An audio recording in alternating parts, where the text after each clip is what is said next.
that will be in the foundation for your discussion tonight.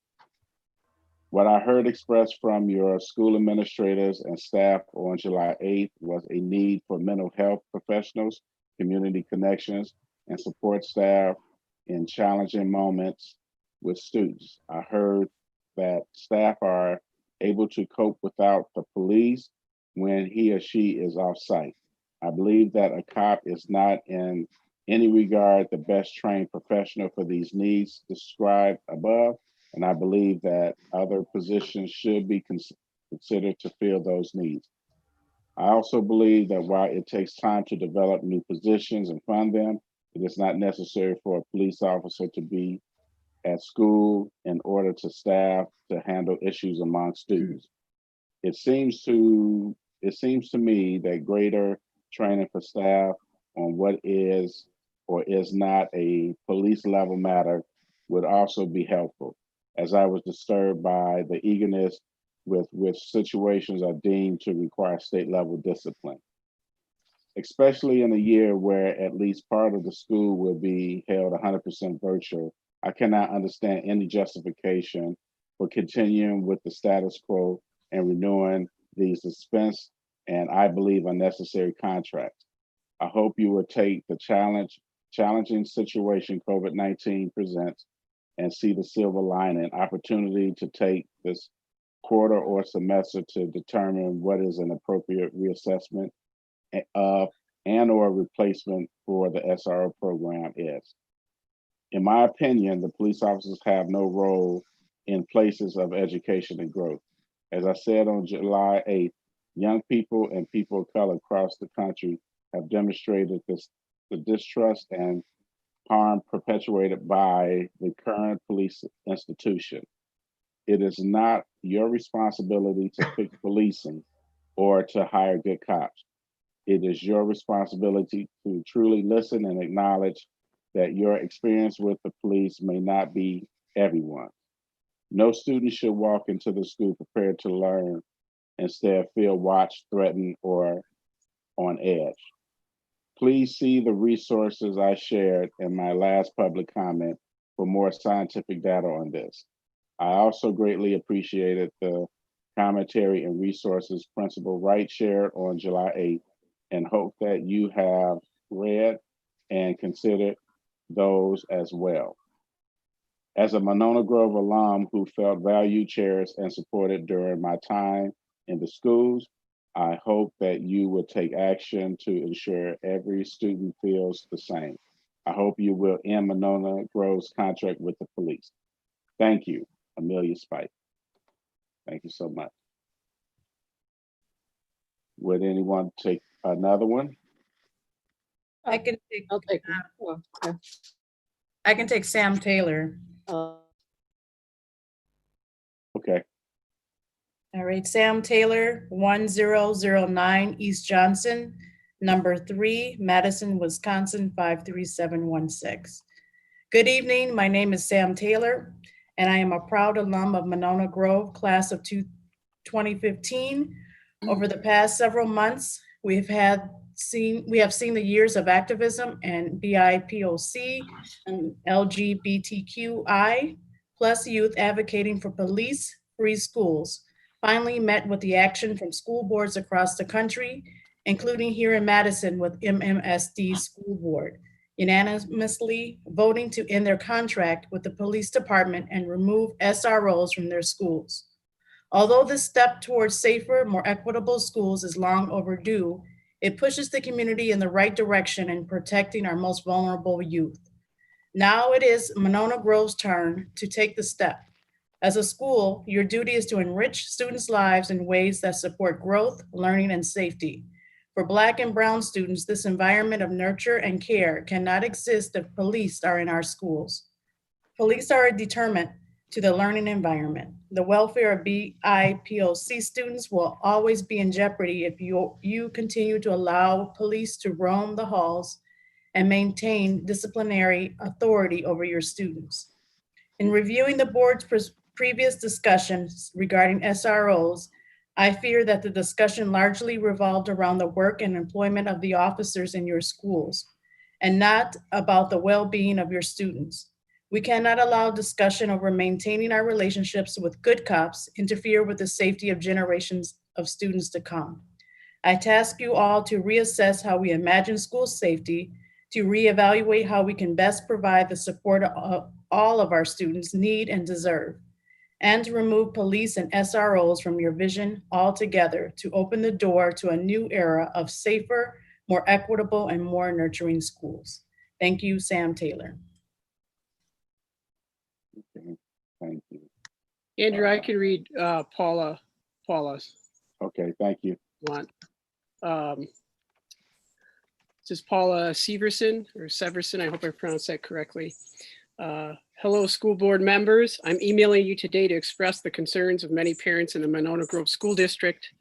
In the Facebook group I created to help support families during this time, there have been many questions asked that parents are seeking answers to. With only 21 days until the start of school, it's imperative that transparent communication be made to parents and teachers. Here are the concerns that have been raised publicly about things we need more information on. 1, classroom schedules, attendance, and times. 2, class assignments. 3, the software for learning and if parents will be able to access everything the kids are expected. 4, a back to in-person learning plan and metrics. 5, Chromebook device pickup. 6, teachers in classrooms, teacher accountability. Many parents would like to see the teachers in the classroom to help their children with the school mindset. And who is determining if they are in the classrooms or not? The district or individual principals. 7, what Wednesday looks like for students, teachers. 8, how we are going to achieve the DPI learning requirements for hours. 9, plans for kids with IEDS, special education, gifted and talented. 10, will teachers have scheduled office time to help students? 11, how will music classes be structured? 12, why are we as a district behind other districts in this planning process? As I've noted in the past, I'm personally in support of going back to in-person learning. Perhaps if these questions cannot be addressed soon about distance learning, the school board should really reconsider their decision. Paula Severson, Cottage Grove, Wisconsin. Okay, thank you. Anyone else like to take someone? Susan Fox? You're on mute, Susan. You guys wait for me to do that. We do have 2 more comments that came in today, including one that was more recent. And I asked her if it was intentional that it be read, and she said it was. So I can read one more and then see if somebody wants to read that one. The first one that came in today was from Joel Eisenberger, class of 2012. He did not submit an address, so I guess I'll have to get that from him for the record. But he says, good afternoon. I am providing this public comment today as a proud alumni of Monona Grove High School class of 2012. I would like to specifically speak about the debate decision on whether or not the district's SRO contract should be renewed. I firmly believe that police officers have no place in our public schools, and the budget that is allocated on an annual basis to pay for these services could be spent on a much more constructive fashion and in a fashion that would stand to actually benefit our students. These monies could be spent on mental health support for students, after school programs, etc. Study after study has shown how the presence of a police officer in our schools not only serves to exacerbate the issue of the school to prison pipeline that exists for our minority students, but study after study has shown that minority communities and individuals are under a much greater threat of violence from law enforcement personnel than those of us who happen to share my skin tone. In this light, I would ask that this body interrogate the necessity of the SRO role and position. Is a police officer truly the best person to meet the true needs of our students, teachers, and administrators? Is a police officer really the best person to respond to a mental health crisis, to a student being caught using nicotine, to foster relationships between faculty and students? I think the answer to these questions is a resounding no. Since the murder of George Floyd and the recent ascendance of Black Lives Matter movement, numerous school districts around the country have taken the crucial steps of ending their contracts with the police. Why can't the Monona Grove School District be the next? Sincerely, Joel Eisenberger, alumni, class of 2012. Thank you, Susan. Peter I'm going to the list, or I'll read Sue Carr's. I think that's. Oh, next. there's also one from Abby Frank Taylor. I didn't even see Sue Cars, but anyway, you go ahead with that one. Oh, right. I'm sorry. I can read Abby's next, Peter, if you want to read Okay. Sue's first. This is from Susan Carr, 4209 Winnequa Road, Monona. To the school board, in tonight's discussion, I hope the focus remains on what MGSD wants for the position of SROs in the schools, and not at all on the personalities or likability of the people currently doing the job. I hope a decision is made to consult with folks in the area to really hone in on what the job of SRO is for and what can be left to the schools to handle as a disciplinary action as opposed to a criminal one. I hope that there is acknowledgement that unfortunately in our current world, the presence of a police officer in school does not make all kids feel safer and more secure in their learning environment. In this area, it is time for a reset and a redo of the job description and duties from top to bottom, which also means a hard look at whether the level of violence in MG schools really justifies having the position at all. Thank you, and thank you for your service to the kids of the MG schools. All right. Elizabeth? Yep, so this one's from Abby Frank Taylor, and there's also no address listed.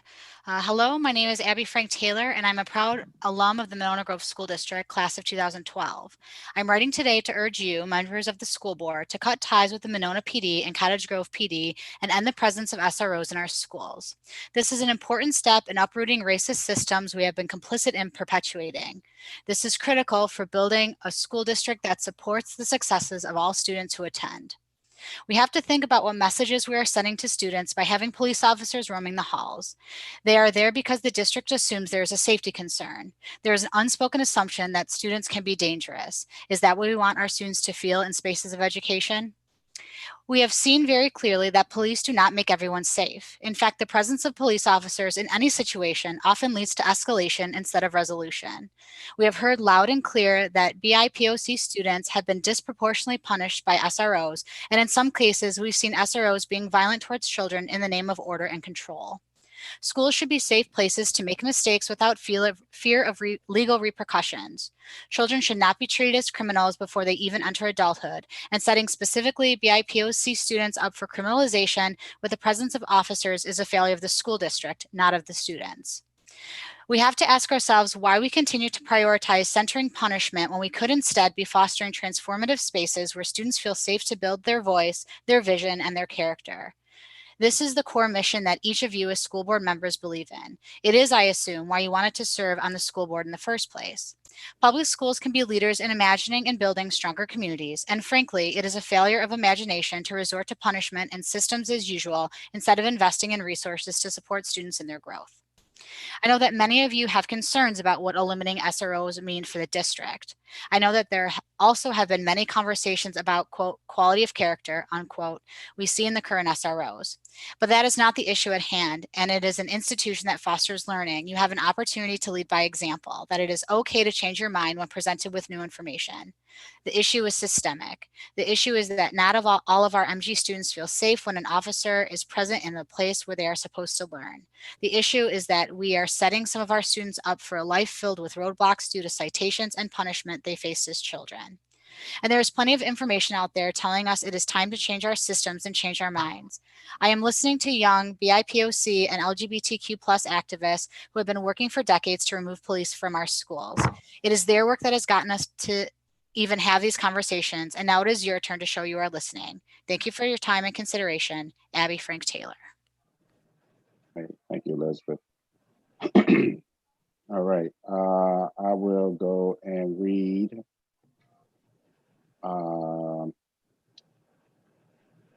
this is Brickerman.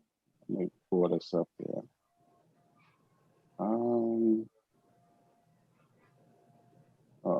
Something's a lot. Oh, there we go.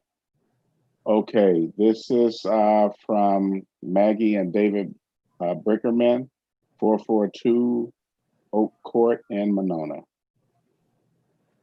Thank you so much for taking the time to share these comments at tonight's meeting. Please send our gratitude to the members of the school board. We know the time and the effort they dedicate as public servants, and we appreciate it tremendously. Maggie and David Brickerman, 4421 Oak Court in Monona. unequivocally support the MG School Board ending the practice of having SROs in Monona Grove schools. Research shows that holding all other things equal, the presence of SROs in school leads to more arrests. In other words, SROs play a direct role in the school to prison pipeline, which disproportionately impacts students of color. SROs are couched in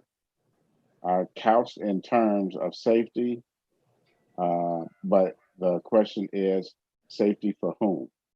Surely not for Black and Brown students. Funds spent on SROs should be reallocated to other support services for students that will allow us to truly say that all students are safe in school.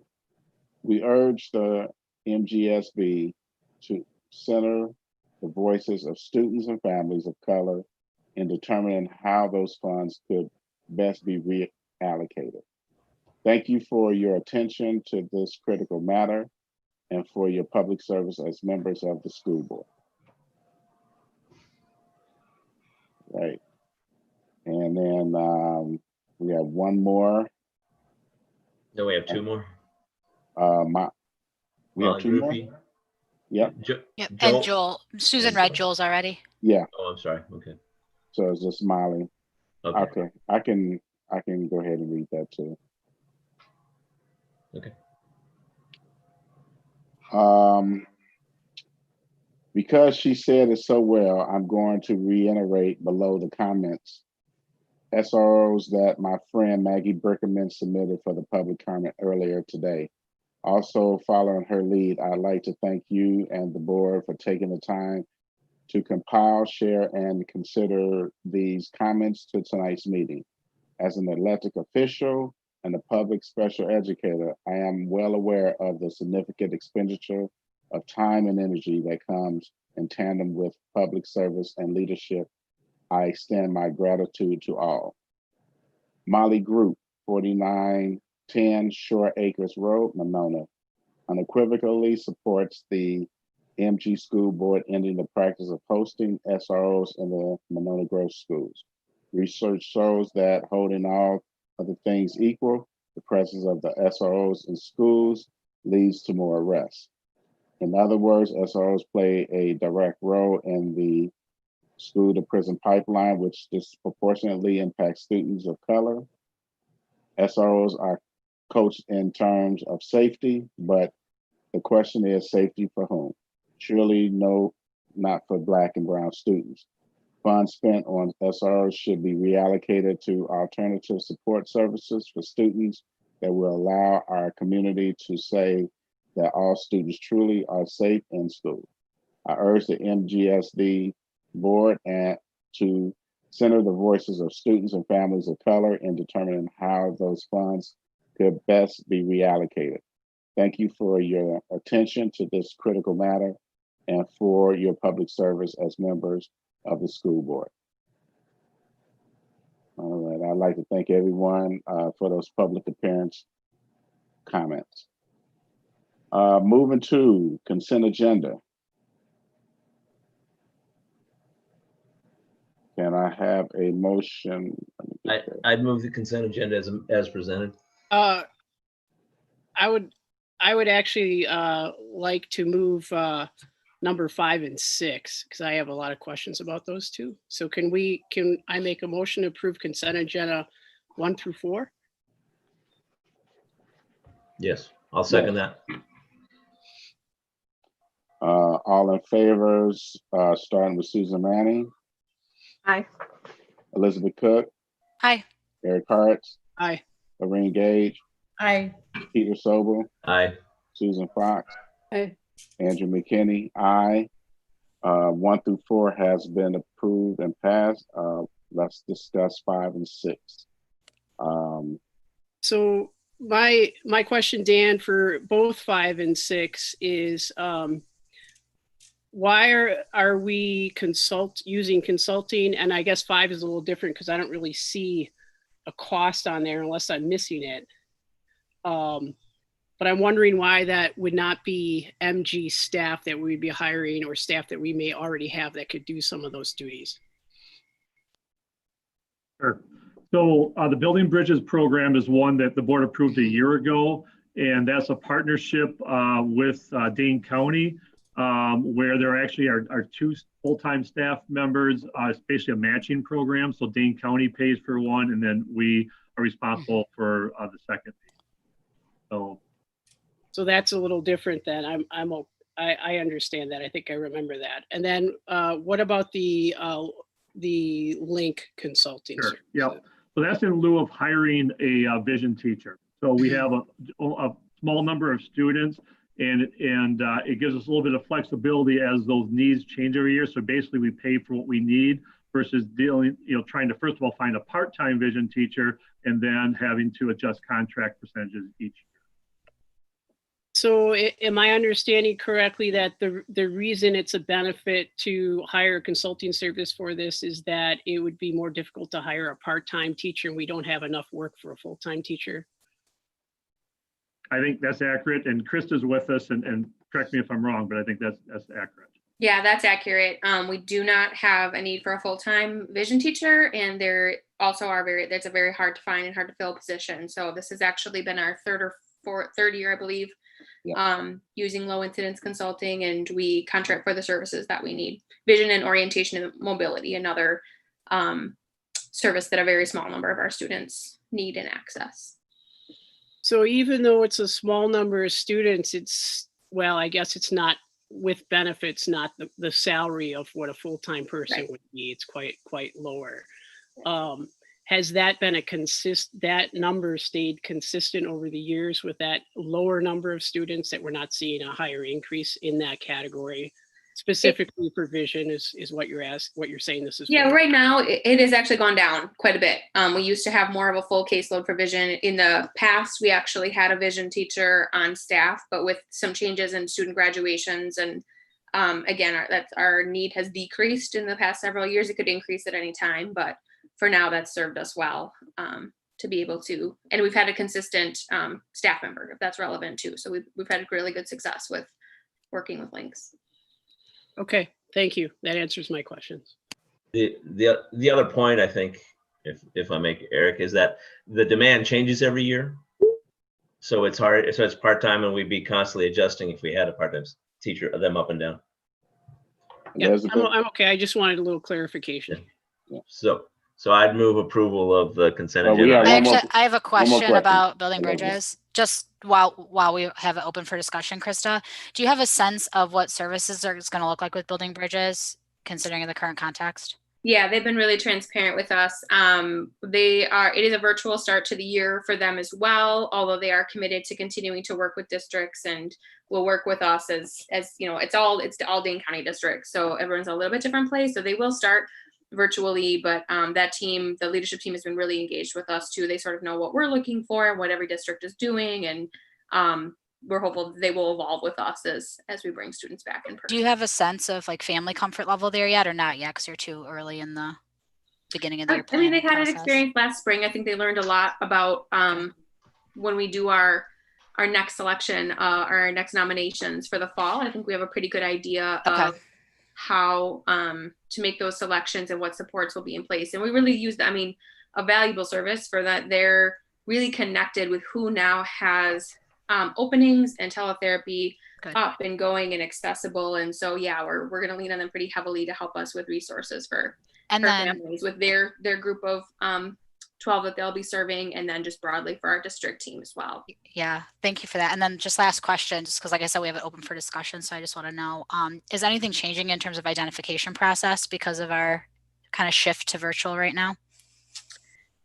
The process will be the same in terms of how we're kind of working our list and working through nomination. Yeah, but yes, exactly. I think we've been really reflective at the end of the spring, and we had a meeting this summer about in a virtual, knowing that at least a portion of that first semester is going to be virtual, like what are some of the target needs and behaviors. And then also we've done some planning around how to have the Building Bridges team more, how to be that school home bridge too. So yeah, I think it's definitely going to be helpful for us to have them continue to be with us on board. So, and that we may see, for example, an increase in repeat referrals. Mhm. So that might be one difference. We might have a few more than we typically would in a Yeah, section. especially when we think about what reentry is going to look like for some of our students who've been out for quite a while. So, Absolutely. okay, Yeah. great. That was all my questions, Peter. Now you can move.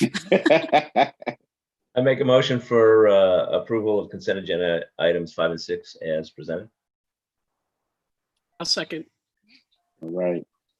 Any more discussion? Hearing none, all in favor, starting with Susan Manning, Aye. Elizabeth Cook. Aye. Eric Hart, Aye. Peter Sobel, Aye. Susan Fox, Aye. Lorraine Gage, Aye. Andrew McKinney, aye. Ayes have it, motion carries.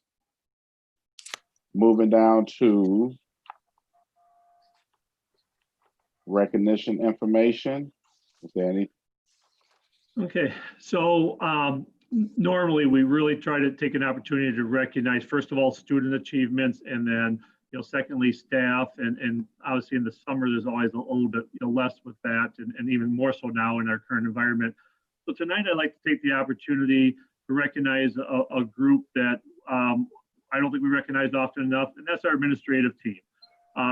It has been unbelievable, not only the effort, but the quality of work that they put in this summer. As you know, our administrators are year-round employees, but they generally are allowed, they try to use some vacation time in the summer, and they have found it very difficult, a few days here and there, no more than a week off the entire summer, actually since last March. And it's been, a lot of hard work, a lot of long hours. We know that that's why we're in this business, but I also, it's just, again, I just think it deserves some special recognition because they've been, unbelievably in their work, like I said, the effort as well as the quality. We're going to talk a little bit more about what some of that work is tonight, coming up. So. And Dan, I would like to include you in that too, because I do know how incredibly challenging this is for administrators and superintendents. And certainly the work that you're doing is not easy by any means, and it's unprecedented in what territory and what kind of decisions are being made. So I would just ask that, everybody, hang in there and keep working together, and we will figure this out and do the best we can for our students. So thank you too, Dan. Great. I agree with Eric. I agree with that. I agree. I agree as well. I gave you a hand clap. All right, moving on to correspondence. Wait. Oh, what? So, and I think they were high school students. There were a group of our students from Monona Grove who had a car wash last weekend. And they did it to raise funds for the Ann Ahern Scholarship. And they were actually on TV. And they showed the car wash and they showed all the kids. And then they did mention they were from Monona Grove School District. So I want to thank all those kids who took their time and their energy and their weekend to do that. It was the Monona Grove Student Leaders group. Oh, okay. That's who it was. All I knew it was my neighbor, Right. and she was taking stuff to go wash cars. So, and it was wonderful. And then they were on TV, which was wonderful. All right. Okay, moving to correspondence. You didn't, right? Yep, I think we have none. Oops, I'm sorry. We No. do have. Oh, thank you. Yeah, so just as a notice, the annual election for WSB regional representatives, your region, Region 12, happens to be up this year for re-election. And so there's information about the election and nomination, and if there is interest of anyone from this board of running, it does require our board to officially nominate. So the information's on there, and if there's an interest, we can move forward. Susan? Well, I know that we've had a representative who's been very good and done a very good job, but I also thought as a board, we might want to consider we have a school board president who has shown really pleasant, collaborative leadership, understanding. I don't want to be disruptive to the WSB process, but when that seat comes up, we can, as a school board, consider nominating Andrew McKinney if we choose. Often if there's somebody already there, they're probably going to be the reelected individual. But I just wanted to entertain the thought. The Andrew, no good deed goes unpunished. That's right. That's what I was gonna say. I think it would be appropriate to ask Andrew if he has an interest in doing that. I did. Well, Okay. I'd be honored. I mean, I would, I know Tom Weaver and I know he's been doing a wonderful job, but I'll be honored to go and represent just not Region 12, but Monona Grove School District. So I'll be honored. Okay. All right, so I'll research with Joyce and confirm the process. The application requires, board president's signature. I assume that means that the board has to nominate as a whole, but I'll confirm that. And if so, we'll have it on next board meeting agenda. Well, one thing we could do is we could go ahead and make the motion for the resolution. And then if you find out that for some reason that we didn't do it correctly, then you can come back. But this way we'd at least have the motion in place. Yeah, So I'm worried about the timing issue. I don't know when those regional meetings start or when they have to have that in by, but it might be, given that we only meet once a month now. Yeah. It's due September 17th. Oh, okay. So we do have one more meeting first. Okay. So should we just go ahead and make the motion? And we're not noticed to Not make a noticed motion on to do that. Okay. So I think we should probably wait. Yeah. you're right, Peter, we're under correspondence. Okay. All right. And I think there's a reasonable chance we might have a special meeting between now and then as well. So Okay. we could with the All right. timeline. Okay, thank you. All right. Moving on to special report. Construction update with the mighty Peter Sandin. Hey, Peter. How are you guys all doing? All right. Good. So Joyce and I are trying this here. We're trying to do this whole share screen thing, and we'll give it a go. Okay.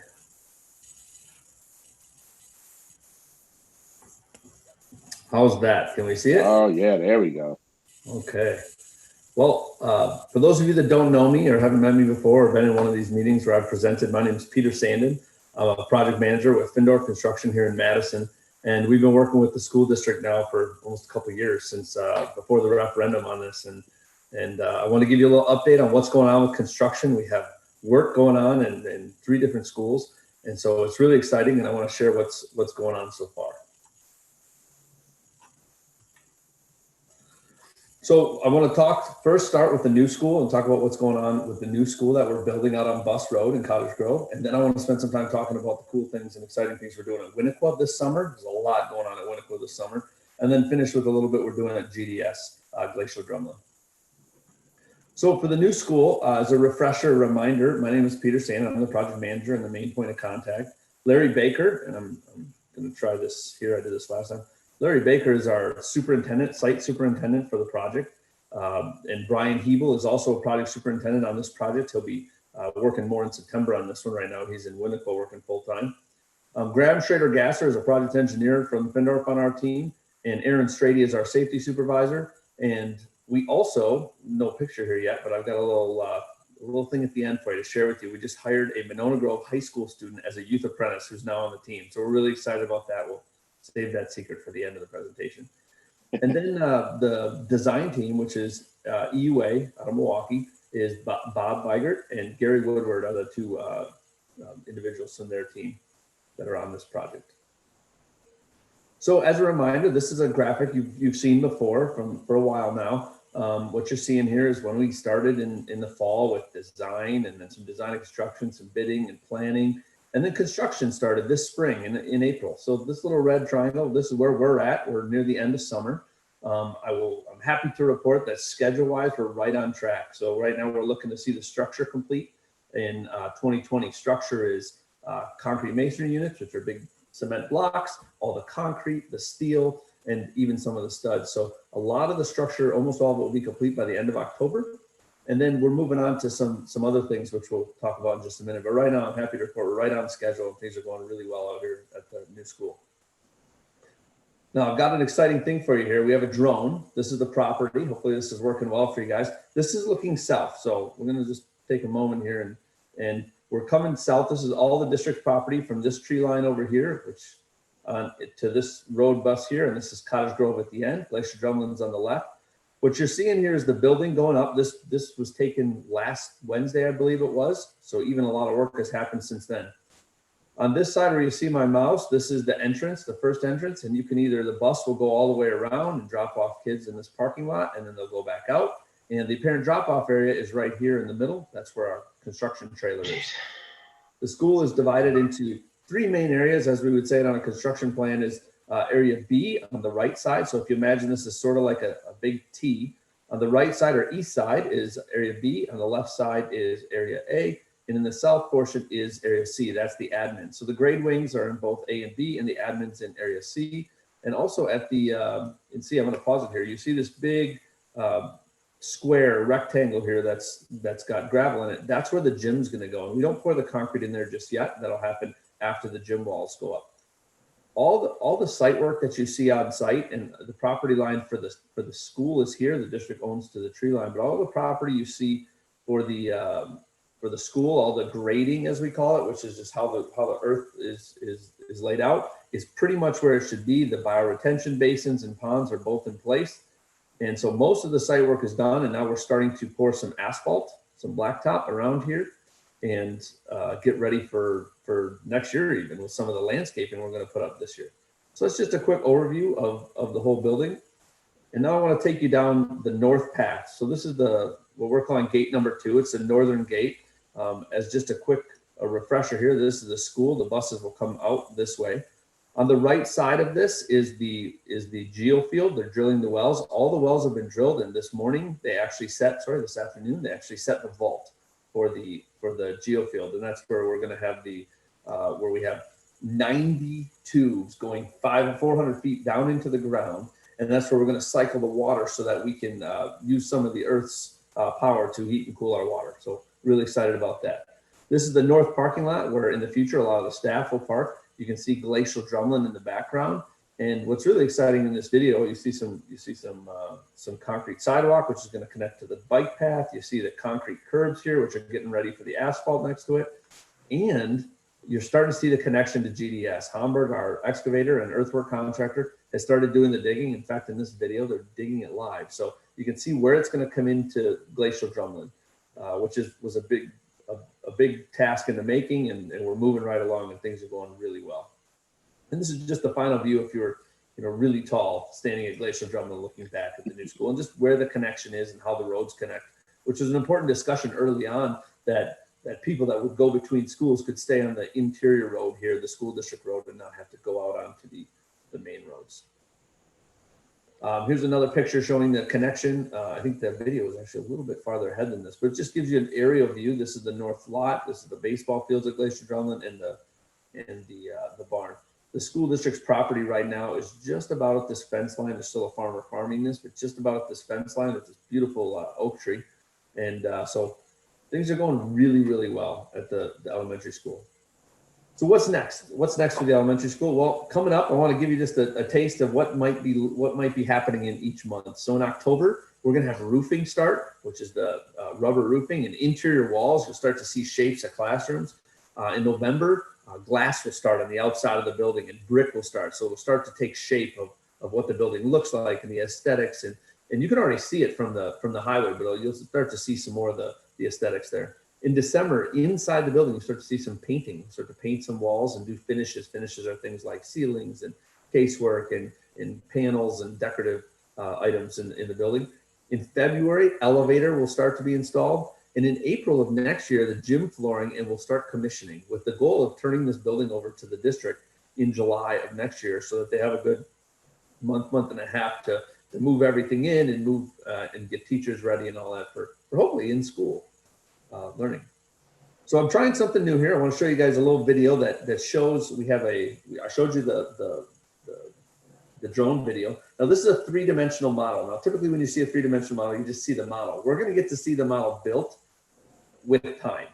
And so there's a little date up here. Don't try to read it. It's going really, really fast, but it's April. It's early April. And all of a sudden here in May, this already happened. You saw the concrete put in and the concrete CMU walls. And so the red is the concrete and the green is the concrete walls. And then you start to see this area over, oops, I gotta go back now. We'll play it again here.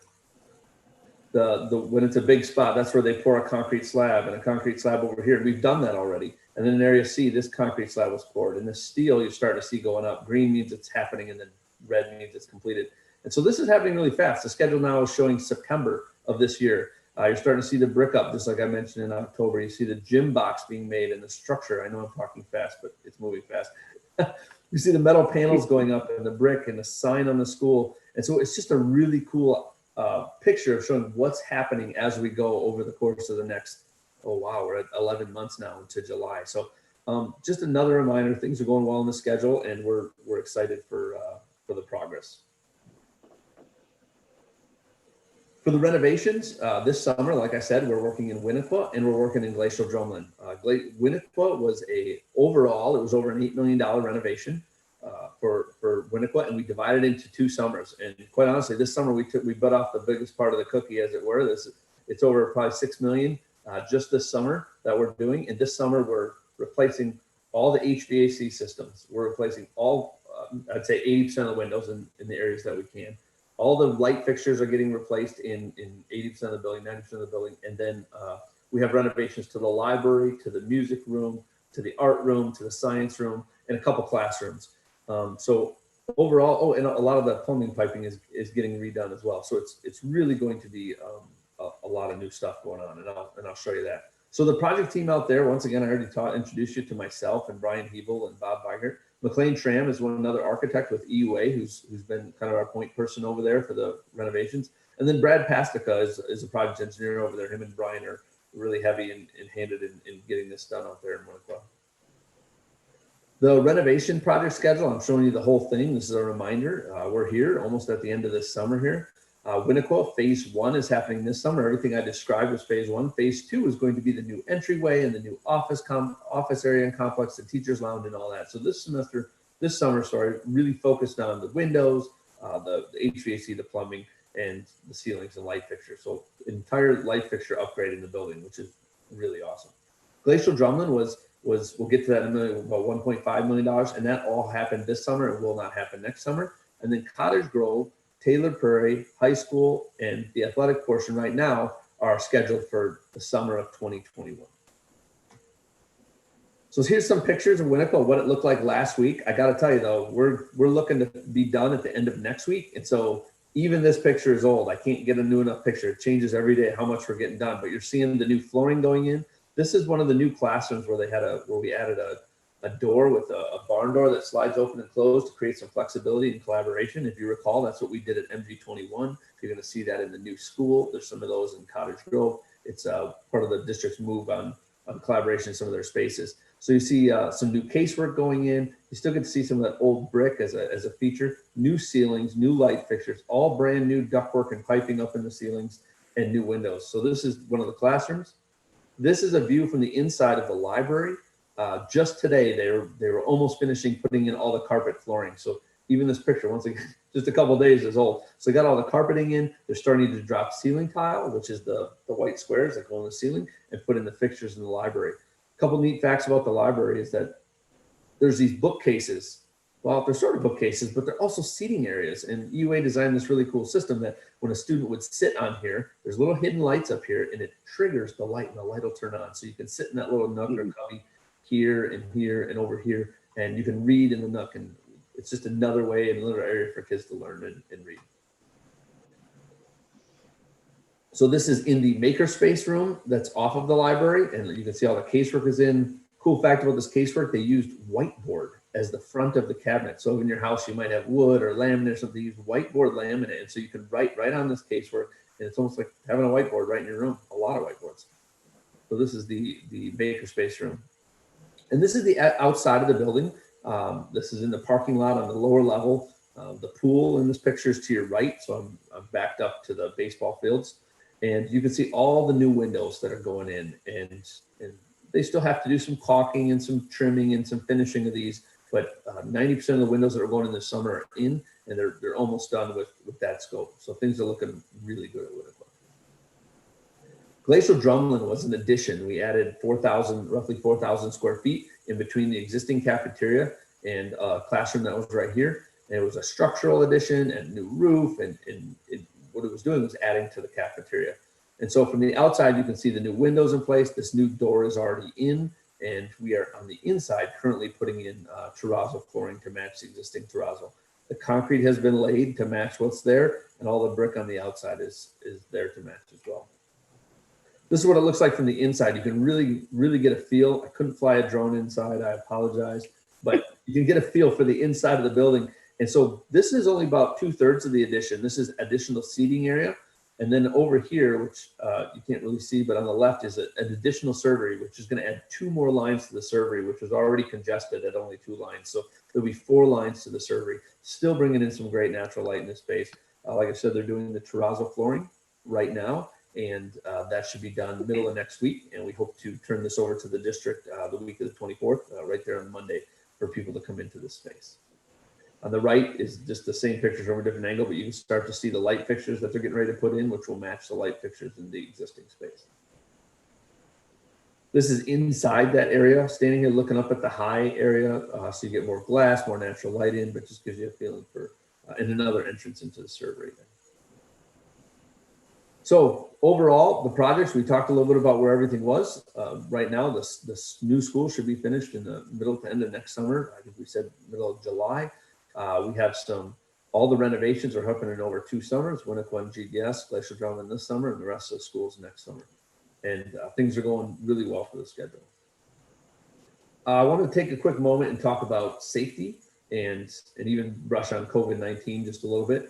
So Findorf's policy with all of COVID-19, I'm sure some of you are asking, what does it look like on a job site? Well, we did a lot of, Findorf as a company did a lot of work with the Association of General Contractors and with the Dane County Health. Okay, what is the mask? Where are we required to wear them? And so if you are outside and you are not within 6 feet of someone, you do not have to wear the mask. And so there are some tradespeople that are working outside, maybe they're in trucks or dump trucks, or they're working on a lift and they're nowhere near somebody, they're not required to wear a mask. If they're inside, which is defined as 4 walls and a roof, they are required to wear a mask regardless of how close or far they are from people. And so far we've been able to enforce this. I'll report that we had 1 case of someone that tested positive. They were not feeling well on a Friday morning. They tested positive. They went home, tested positive. We went through our procedure internally. We talked to all the people that they were near. They all went and got tested. There was negative tests. So we're back to only having one case, and that was at the new school, which was outside. As far as WINNEQUAH and Glacial Drumlin, things are going really well out there. I will say we've had a great safety record so far. Crews have been working safe. I attribute that to a good team and also keeping the site really clean. And a clean site really helps to be more of a safe site. And another part we're doing too is typically at this time we'd be having tours every so often, and we've really been trying to limit tours and making them smaller groups. But I am happy to report that we're in talks with Dan to get the board out and get you guys out for a tour. Probably in late September, October, when we have some walls up and some more cool stuff to see. So for now, I'll sneak a couple of drone videos over to Dan and his team, and they can try to share them with you, and maybe another construction update between now and then. But we do want to get the board out for a tour in late September, early October. And this is a big announcement for Noah Olson. We wanted Findorf, we welcomed Noah Olson. He had his signing day this week, which is where he comes in and signs his paper. We were working with Jennifer from the school district, and he's a Monona Grove High School senior. He's interested in agriculture and construction, wanted to really try this out. And so he's our youth apprentice, and he's working. He's got that's a toolbox, tool bag we give him. He's got a belt of tools.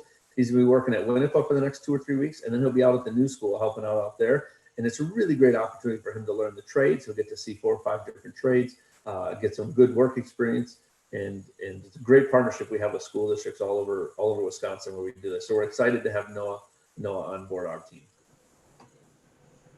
So with that, I know we had a lot to present, a lot of slides. And is there anything I can do? Any questions I can answer? Let's see anybody raising their hand.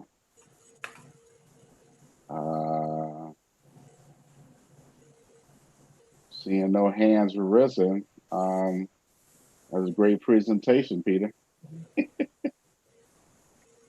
Thank you. Thank you. No, thank all of you. Things are going well, and working with your team's been really great. Jared and Dan and Jeff and everybody. Oh, you know. Oh, Susan Manning. I had asked Peter before, and I don't know how you do that, but I just wondered about a site visit, even a drive-through. We've driven down Bus Road and, have been kind of reluctant to turn in and kind of make the circle. And maybe you'd want to wait until that full circle, the glacial drumlin is done. But it'd be fun to be able to kind of drive through and see it. Yes, I can work through that with Dan and the team and figure out the best way to make that happen and pick a time for that. I was originally targeting somewhere in early October because we're going to have a little bit more to see, but it is pretty cool to see the scope of this when it's big steel and structure and all that. So let's talk about that internally and see what we can come up with. Thank you. Anything else? I hope we get to see students in these buildings someday. Right.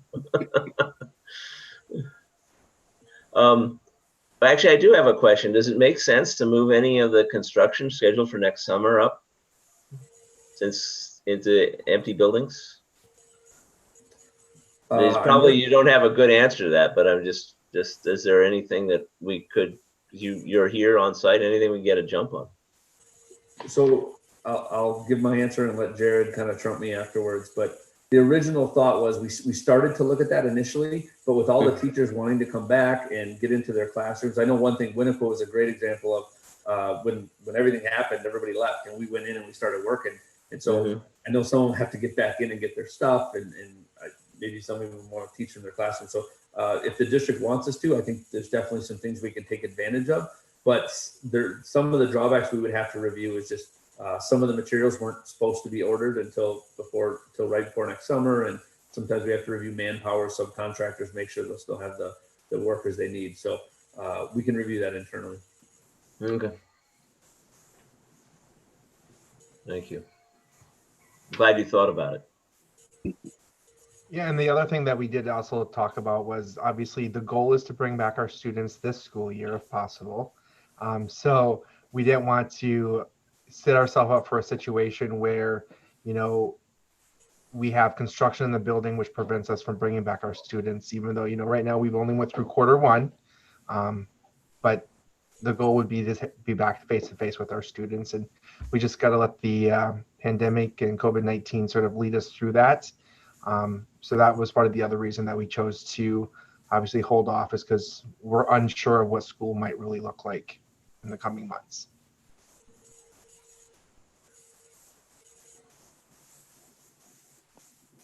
Okay, any more questions or concerns? All right, Peter, thank you for that presentation. And we're looking forward to seeing it soon. All right, I'll go ahead and move on to superintendent's report. Dan?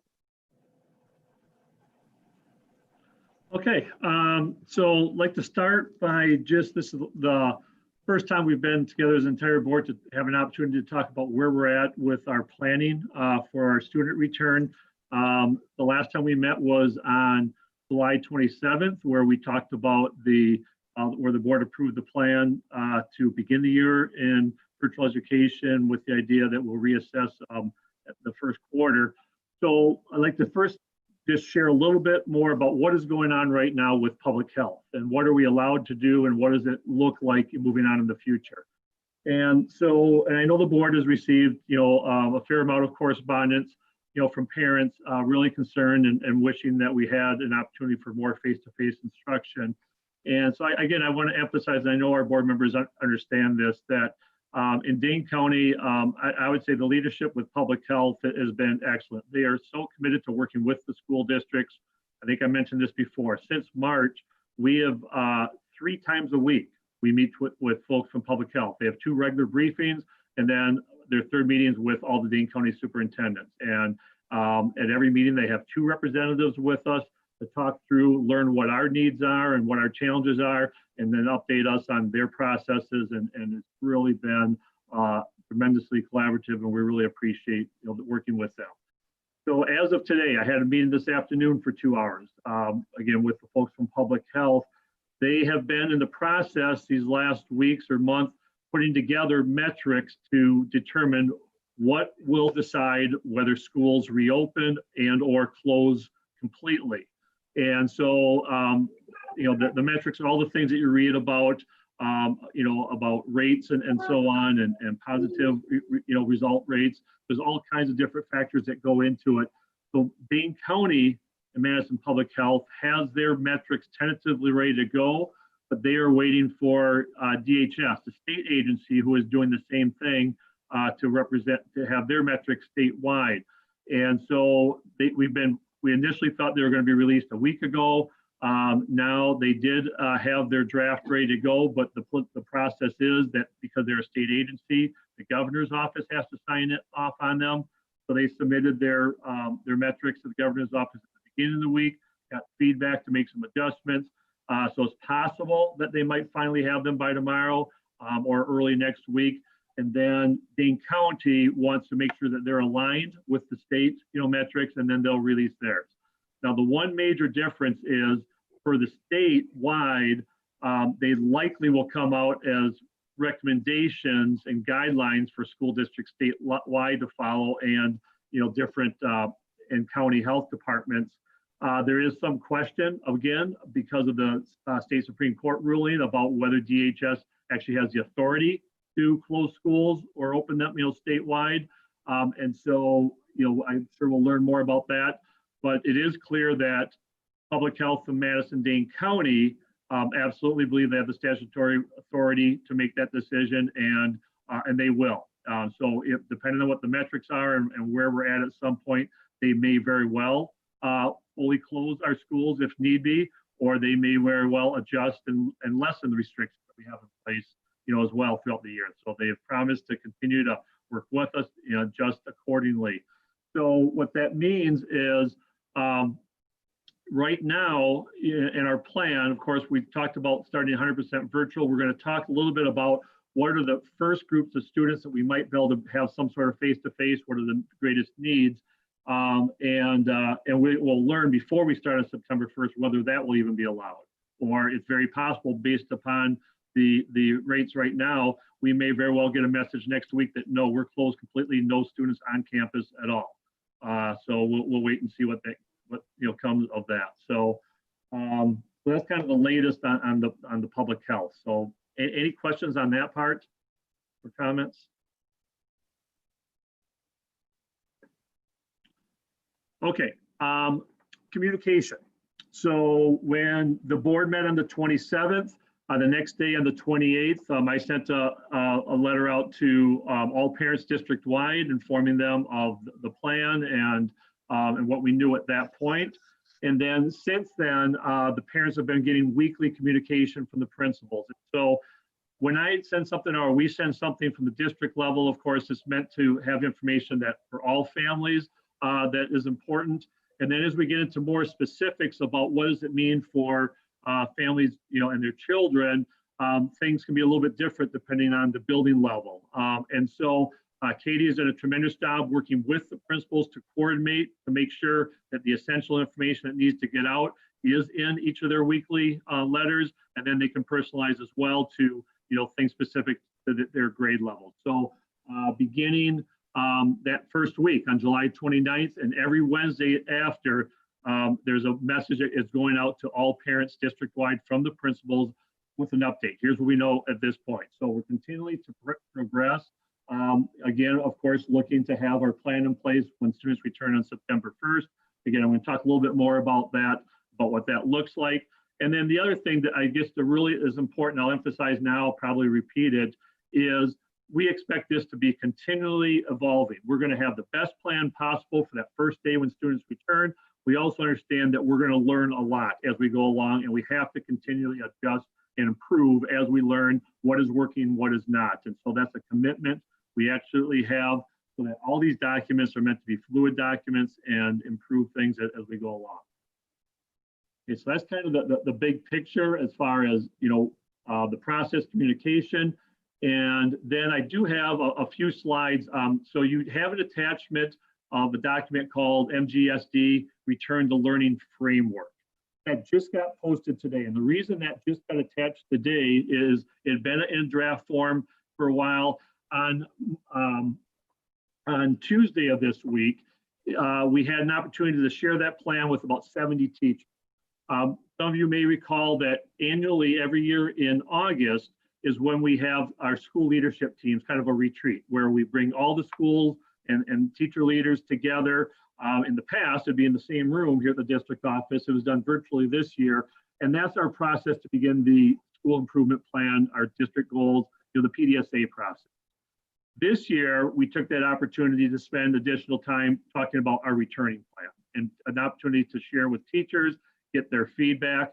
And so we got that feedback and made a number of revisions based upon that feedback, you know, from teachers, and just had that document completed, you know, or updated today. It's still, that will continue again to evolve. And so I did put together just a few slides to highlight the key parts of it. It's a pretty lengthy document. You can, you know, read through it and some of the more specifics, but if it's okay, I'm just going to share my screen here briefly and just kind of go through some of the highlights.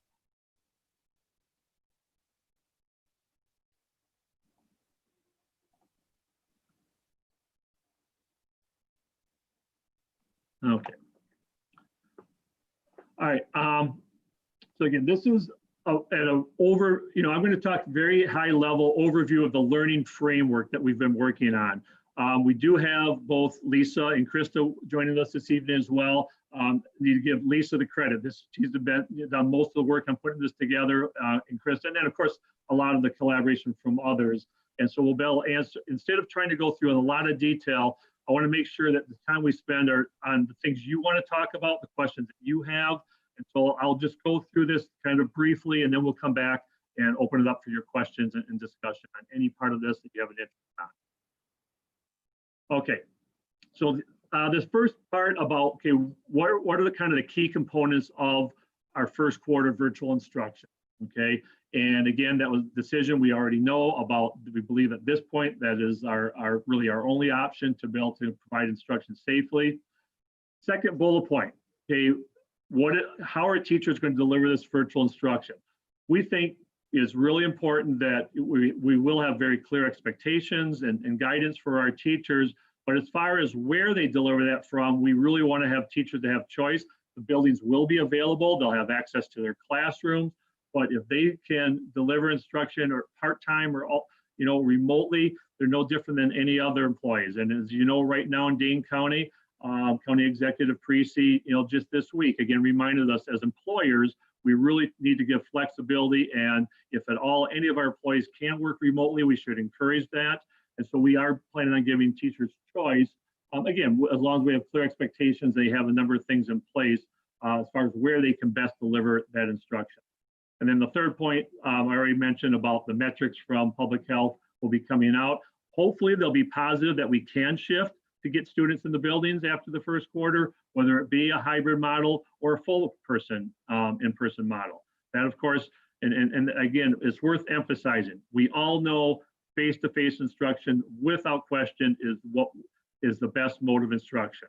And when we're not allowed to do that, the virtual, the key is we just have to do better than we did last spring and really make that as positive experience as possible for our students.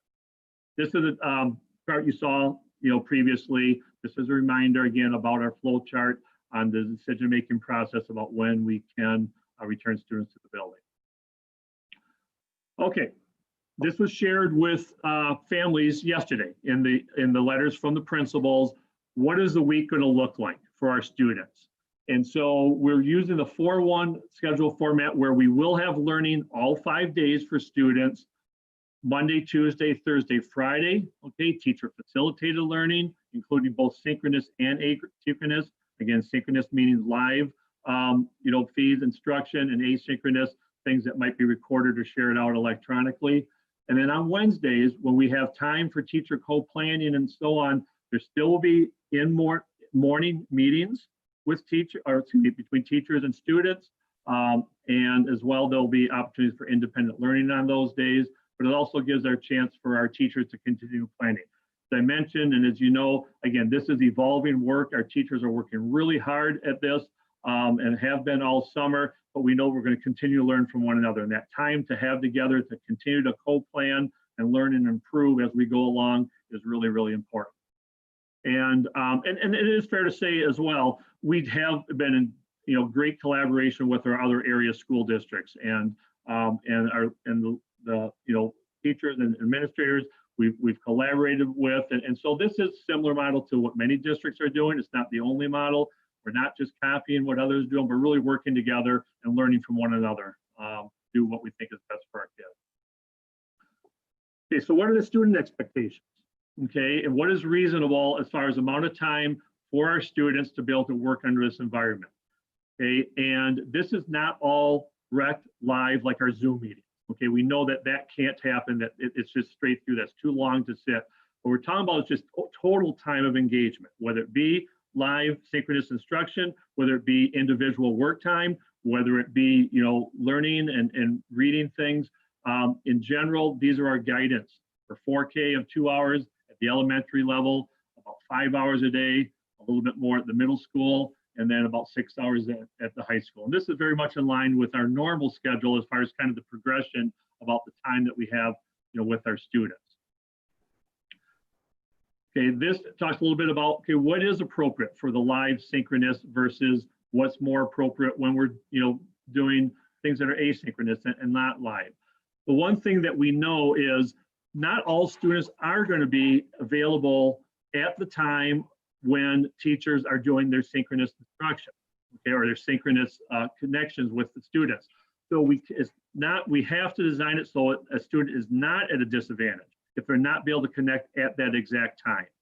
Okay, and so with the synchronous, the opportunity and the importance of that is an opportunity to have the connections, relationships, the social emotional learning, perhaps small group work, and so on.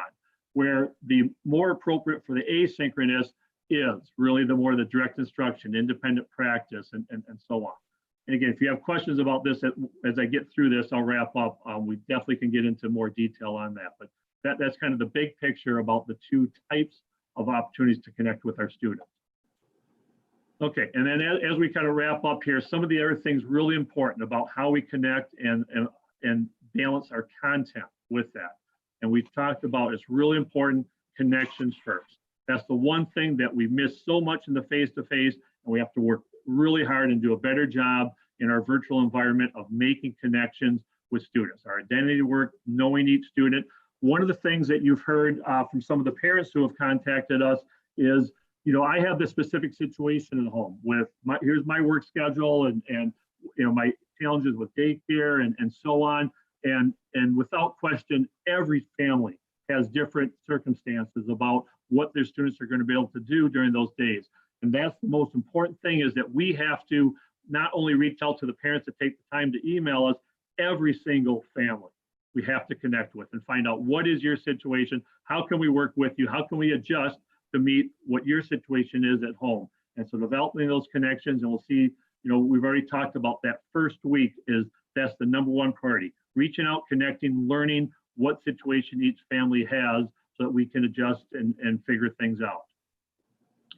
And then, of course, the teaching, okay? It's a different model, it's different time. We've really got to focus on those, essential standards and learning targets, and really use our time well with, in this challenging environment. And then there's a lot of virtual tools that we'll be having for our teachers to help them engage with students. Again, we can talk about some of those specific things but that, you know, there's a number of improvements that we've made that we didn't have last spring. And I've already said this, but it's worth emphasizing again, our teachers working together is so key. And one of the things we struggle with in the normal environment is trying to find time for our teachers to co-plan and work together. We've done, I think, a really good job as a district in every building to allow that. The one positive in this virtual environment is that much easier to find time for teachers to collaborate. Now, granted, it's virtual and it's different than face-to-face, but that is so key and essential in the work that we do, that we do have that consistency, you know, across grade levels, across classrooms, you know, for our students, that it really shouldn't matter which classroom or which teacher they're with, that they are having that consistent instruction and expectation. Attendance is a big thing. How do we do it? So we have a general framework right now. We'll continue to evolve, but again, if we do have to take attendance, DPI, and I can talk more about that later, about the number of waivers that they will have for us, but we still have to, you know, determine our students engaged. And we talked about one way, of course, is if they are online and synchronous. We know the students are present and engaged, but what if they're not in that opportunity? If they simply, we have a connection, we know that they're doing or submitting work or connecting, that also is attendance. We know that they're engaged. And the most important thing is early on, students that aren't, those are the families and students we really have to do a great job of reaching out immediately about how we can get them engaged. Grading, we do now, remember we went to pass-fail to finish out last year just because we just were not prepared at that point to have, you know, fair, you know, and equitable assessments. Starting with this, we believe that we can go back to traditional grading, whereas there's letter grades for the secondary, standards-based for the elementary, and we'll work really hard with our teachers to look on what that assessment, you know, look like and with. Okay, and wrapping up here, special education and continuum of services. Okay, we know that some of our neediest students, you know, as much as virtual education can be challenging for all or most students, we also have some we know that is really, really hard or maybe not a fit at all. And so we have to really look at how can we identify and how can we, you know, adjust and we can't just simply say, well, sorry, this doesn't work for you. We have to really look hard about how we can do better to meet those needs. And then those will be the first students as well as we look at how can we have some sort of face-to-face. Working through our safety protocols and so on about how can we then work with the neediest students in that in-person contact. And so those would be the first students that we look at, and that it would be immediately. This first few weeks, the students that you know, have made limited process in their IEP goals, and then secondly, when we have students in job placement that are a real part of their transition plan, those would be the priority on having some sort of face-to-face interaction, and then we'll look to expand from there. Okay, and then wrapping up. And I kind of, I guess, already mentioned this a little bit about, you know, who are those priorities, you know, for those services.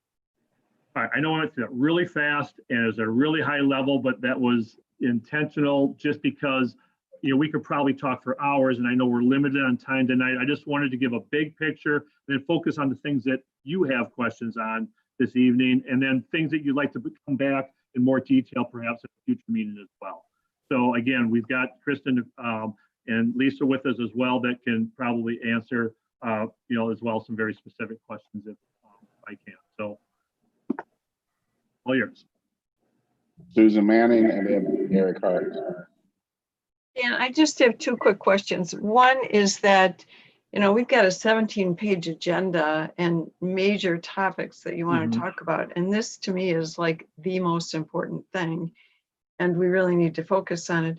I'm wondering if we need to schedule in the next week a 2-hour workshop so that we can have the principals as well as the other administrative staff there to talk to us. Just because questions are coming up every day, just mountains and mountains of questions, which I know you guys are dealing with, but I think that would help us be better informed board members as we go out into the community. The other thing I wanted to ask about was, you said 2 or 3 times that the teachers were very, very involved in building this structure. And I just wanted to validate that that is in each of the buildings, the teachers were involved in building these structures. Yes. Okay. Eric? A couple questions, and some of these were brought up by one of the, I think Paula had the letter, but my first one is with the technology, Dan. Are we making sure that all of our students and families have Chromebooks, devices, hotspots? I think that's incredibly important for every family to make sure they have access. And I would even say, you know, I know personally in my experience, I've had students that haven't had phones or internet, and it's a real challenge to make sure that they get the access to that. So what are we doing with those things? Great question. And that's one thing I'm so pleased to say that is a real positive for us. We are so fortunate that we do have devices for every single student. We have iPads, K through 2, and actually 4K. Last year, we had some classroom sets. Not every individual 4K student had one. Now we do. So we do have a device for every student, 4K through 12, and we have mobile hotspots available for any family that needs them. In fact, we've already started reaching out, and we'll continue to do that. And the process is that they can call and let the administrator or principal know, and then they will send somebody out to make sure they're set up. Is that how it works? I'm not sure right now who the primary contact is. Lisa, do you know the process is in place now, and will it change once school starts? Right now, they're doing some device distribution because we did collect the devices after summer school ended to just do some re-imaging of the devices. So right now, schools are redistributing devices to students, and through that redistribution process, also asking about connectivity and if they are in need of a hotspot. Once the school year begins, families will be able to put in a IT help desk ticket that will be routed then to our IT department for troubleshooting any issues that arise. Okay. I just want to emphasize it's incredibly important that we connect with families that do not have access. So however we can do that as a district, we're going to. And real quick, I'm sorry, Eric, one thing I could just add, we talked about, you might know that a lot of the areas districts are saying we're not starting until September 8th to give another week of planning. We're starting September 1st with the idea that to start connecting with families September 1st. We don't expect full-blown instruction that first week. Right. And that's exactly the opportunity. So we can make sure if there is someone that has a connection issue and get that taken care of that first week. Okay. Now I just got two more things. With the attendance, that's a DPI thing. I don't think that we should really, I know we have to take attendance, but I don't think we should hold that against any students that aren't attending because we need to be flexible with attendance. That's just the way that it's going to be. So, we can't penalize students for not attending, although I understand we have to take it. I just want to make sure we're not penalizing students. Really good point. I'm glad you said that. And that absolutely is our approach. It does not, the attendance, like I said, we have some DPI guidance. We have to do attendance. We absolutely want to be as flexible as possible. Really the purpose just to make sure that for our own tracking, we know students are engaged is the most important thing. By no means do we want anything to be punitive. And then just the last thing, well, you mentioned with special education, I know that's going to be an ongoing thing. And Chris is going to be working on that a lot. But that, to find how we can reach out to some of those students that might need that one-on-one interaction and help, that may be the first group that I'm assuming will be getting that one-on-one face-to-face instruction. I just want to emphasize that's really important to make sure that we are identifying those students and looking at those IEPs so that we can, as quickly as possible, provide that. And then do teachers have will they have any sort of prep time, planning time, office time to communicate with parents and students or anything like that? And then that's all my questions then. Yeah, absolutely. And that's one of the things that, and as we get these schedules built out more fully, we'll make sure we share those, but having that flexibility as well, without question, to do that. Yeah. Elizabeth? Hi, everybody. All right. So thank you. And I really like that overview. Dan and I had the opportunity to read through the document that you sent also. So kind of in the spirit of explicit positive feedback, let me tell you about the things I appreciate, and then I'll go into my question. So something that I really appreciated when I saw the schedule come out as a parent yesterday, and then obviously reinforced today, is this idea of teacher touch points every day for 5 days a week. I think that that's critical. I totally understand, you know, the idea around Wednesday in independent learning and planning. That makes a lot of sense to me too. But this idea that you're going to keep continuity in that kind of morning time, I think is really important. So I really appreciated that. I actually appreciate how comprehensive kind of the day plan is. When I first saw it and opened it from my parent perspective, I was a little like, oh my gosh, like, how am I going to manage this? And then I happened to be on a call with somebody else today for work. They're based out of California, so not relevant, but their child gets 30 minutes of instructional time, and that is it. Like nothing else. Like that's the day. And so her and I were sort of comparing, like, well, let me tell you, my district on the opposite end gave me 5 hours. And I'm like, I don't know how I'm going to manage this, but at least it's full, right? So we can talk about the management aspects. That's part of my questions, but I appreciate that the spirit of kind of approaching the day in a comprehensive way. I really appreciated the definitions around synchronous and asynchronous. And a recommendation then I would have off of that is, to the extent that we can, to sort of share that out with families, because I think that it could possibly be some misunderstanding around kind of what happens during that synchronous time. And certainly I know when I was thinking about my own parent schedule, in my head, it was around like those synchronous times, like, you know, got to make sure you're there for the live instruction. But, you know, if we can think about that differently, I think that that's going to help in our planning as well. I totally agree with the attendance pieces with Eric. I think there's a difference between engagement and truancy. And so certainly look at it for engagement, but then when we start getting into truancy, it seems really unfair and misplaced.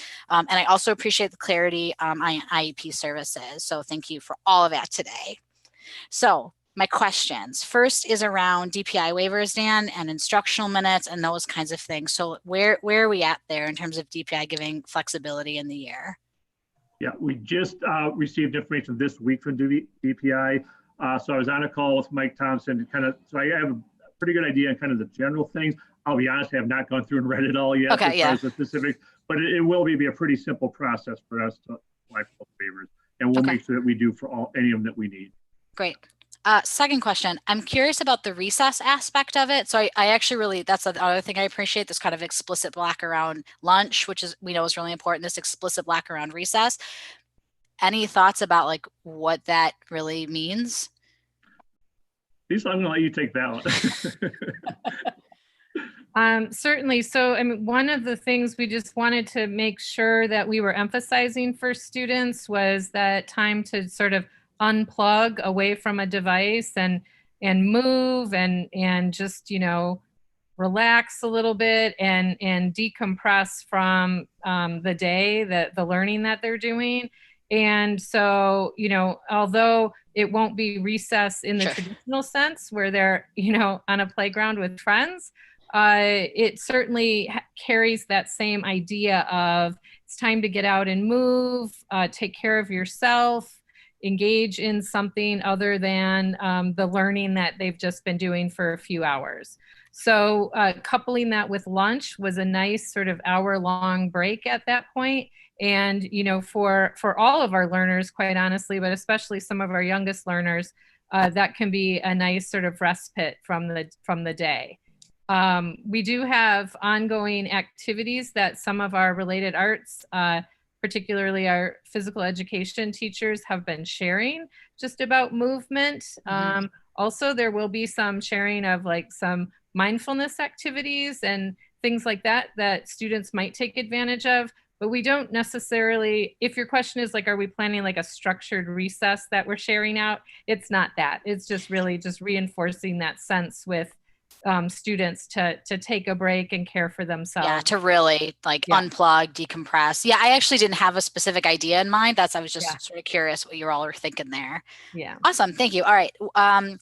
Questions specifically around, I have two parent questions. One is just around parent support in general, right? So as the learning is virtual, and particularly with, you know, larger blocks on what is more sort of independent and self-directed, what's the level of parent support and engagement that we should be expecting to see from the district in terms of just like help understanding it, help navigating it, being able to help your student work through it, troubleshooting, all of those kinds of things?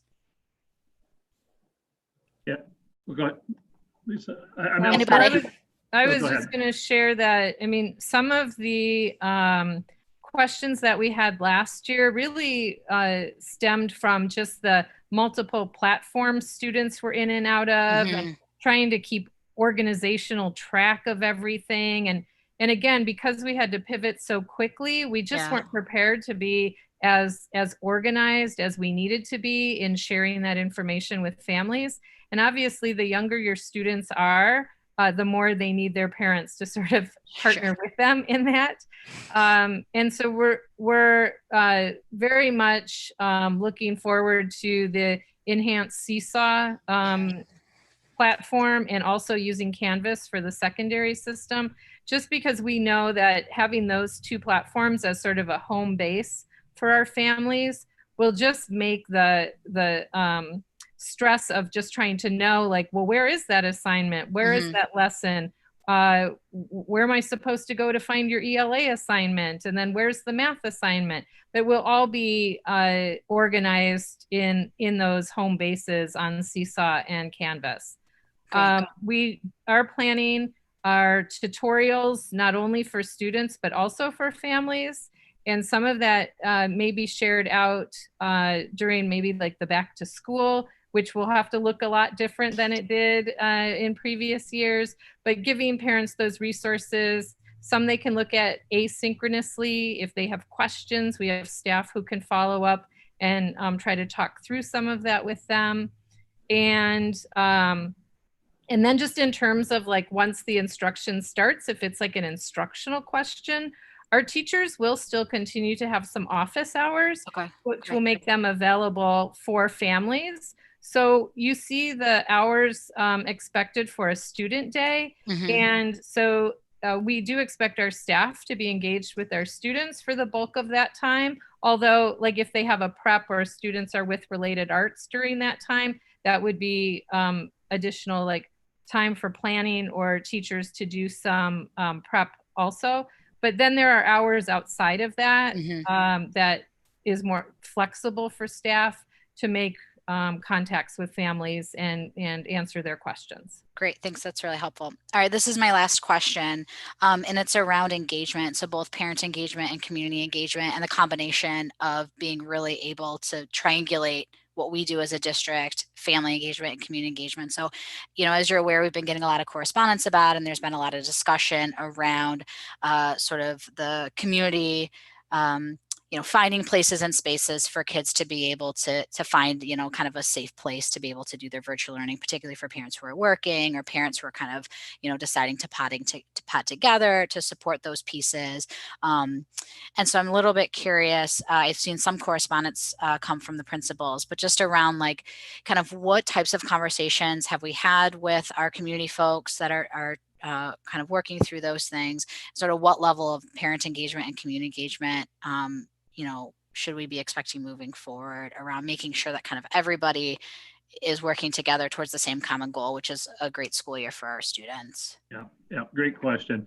And so that's an area we have a lot of work to do in yet. It's so what we've done at this point that, you know, is kind of tried to prioritize, okay, what are the most important things to take care of first. And so when we talk about our childcare centers, you know, we know we have our community collaboratives with 4K. There's been a lot of work on that.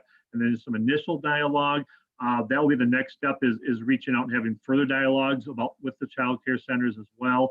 We've talked about, we have our Y after school programs. We've reached out about, you know, about what plans they might have for school day type things, as well as our rec departments. And then specifically with our parents, I think one of the things that we talk about where this will continue to evolve, we'll do what we can between now and the beginning of the year. But remember, right now, the staff that are really working full time is a pretty small group of us. And so when we get our teachers back, our social workers, our student services staff, I think those connections will continue to evolve. And so a lot of that stuff will continue to improve, I think, as we go on. You know, we're looking at it right now. The best case scenario we're hoping is the 9 week and we're back in the building. We also know that that very well may not happen. And so if we are in for the long haul, you know, continue, we can't wait on it. But, you know, it's something I think as we learn about, okay, what can we continue to do in those areas? So part of it's a staffing issue right now to have those it's really a lot of identification, I think, probably right now about what those needs are. Great, thank you. That makes sense. Lorraine? Most of my questions were answered. One question I do have is school supplies. Do students need any supplies for learning? Yeah, great question. So we're working hard. The elementary staff is in a pretty good place on this right now. So the typical school supply list is totally out the window. And so we're looking up here, what are the things that maybe we want to provide, not only, with their devices, kind of these little, things that we think that they might need. So, so we're trying to have very, very limited number of things that families need to purchase and the most essential things to be able to provide. But I think the elementary has a pretty good handle on that, and they'll be sharing that out really soon with the parents.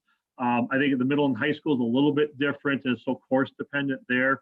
I think the general answer is way less on the school supplies, and we put those out to parents to be very, very minimal is our hope, with that. So. Okay.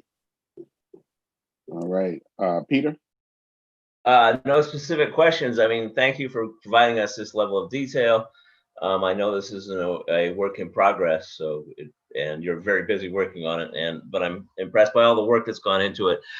Just want to say thank you. And second, make sure that you push this information out to the parents as often as you can.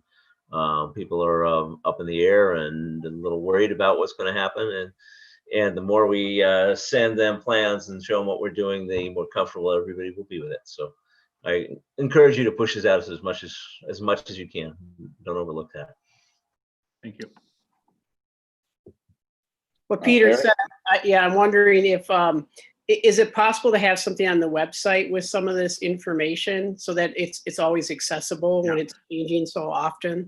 I think so. And I think we're getting to the point now that some of these documents are far enough along that we can start sharing them publicly like that. Absolutely. I mean, I think it might be useful if you're ready to share something in the paper, have somebody, talk about what the plans are, get out as much out to the public as we can, as much engagement as we can around this. I completely agree. I feel like you cannot over communicate enough around this particular topic. And I think the more centralized the communication is, the better. Because I think part of what happens is as you start to get disparate messages, you start to see some changes in how people are thinking, or just even how the message comes across. So the more centralized we can be, I think the better. Susan Fox? I think most of my questions have also been answered, and thank you also for this level of detail. I think it looks great.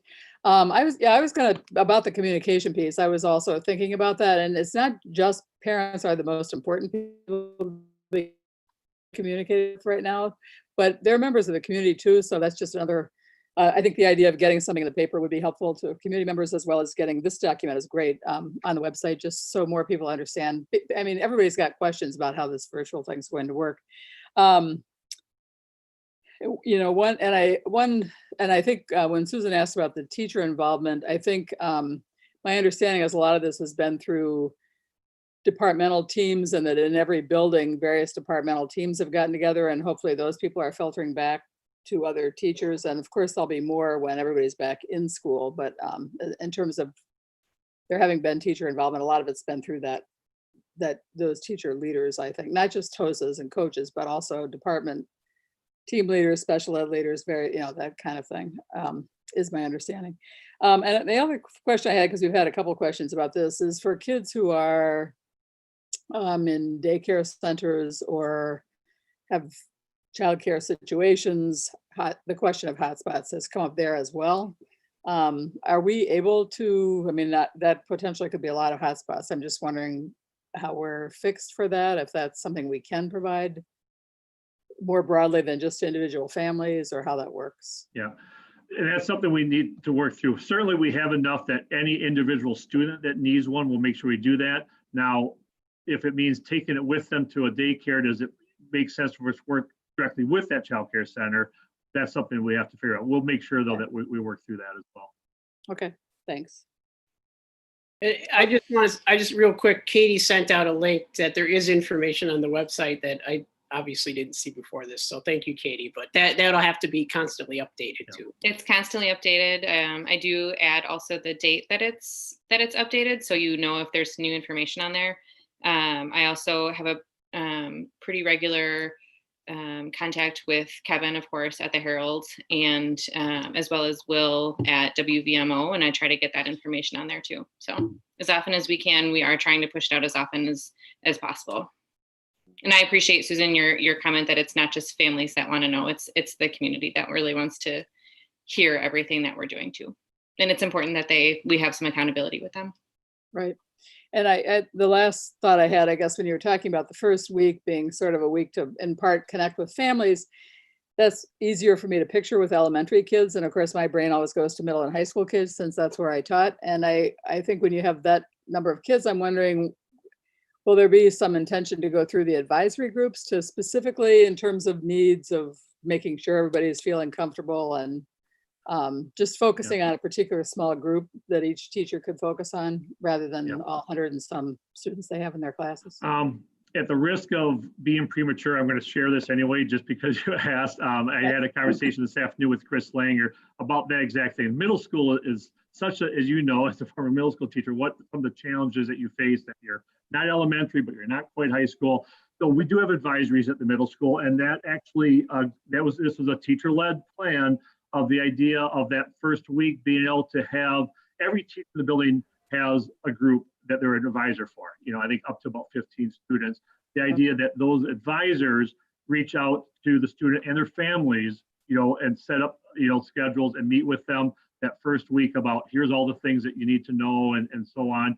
And so they're really working hard about how we can fit that in and still have, you know, connections with classroom teachers as well that week. So they absolutely have a great plan, you know, idea in place. Now it's just a matter of trying to pull it together, you know, and try to squeeze that in and what's reasonable that first week. So, but they see that absolutely as critical, as you said. Elementary, you mentioned, they have a pretty good plan, I think, in place right now. It's still a draft, but obviously with homeroom teachers, it's a lot easier to make those connections. And high school is much more just course specific, I think, with individual teachers.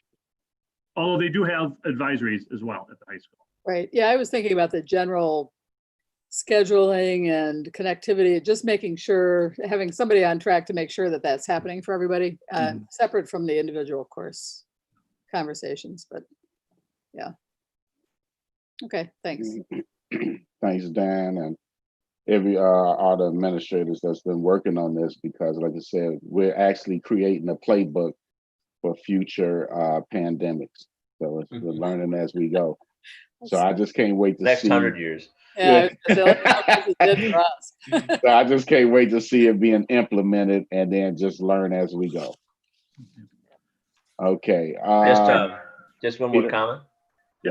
One of the things I've seen in recommendations is, particularly for the younger kids, as we're looking at programming, is to have encourage kids during their school hours, online time, to practice wearing masks so that they're prepared for that when they come back to school. So if you just fit that in, so everybody's doing that, and these kids can practice that, it will be helpful. Good point. Okay.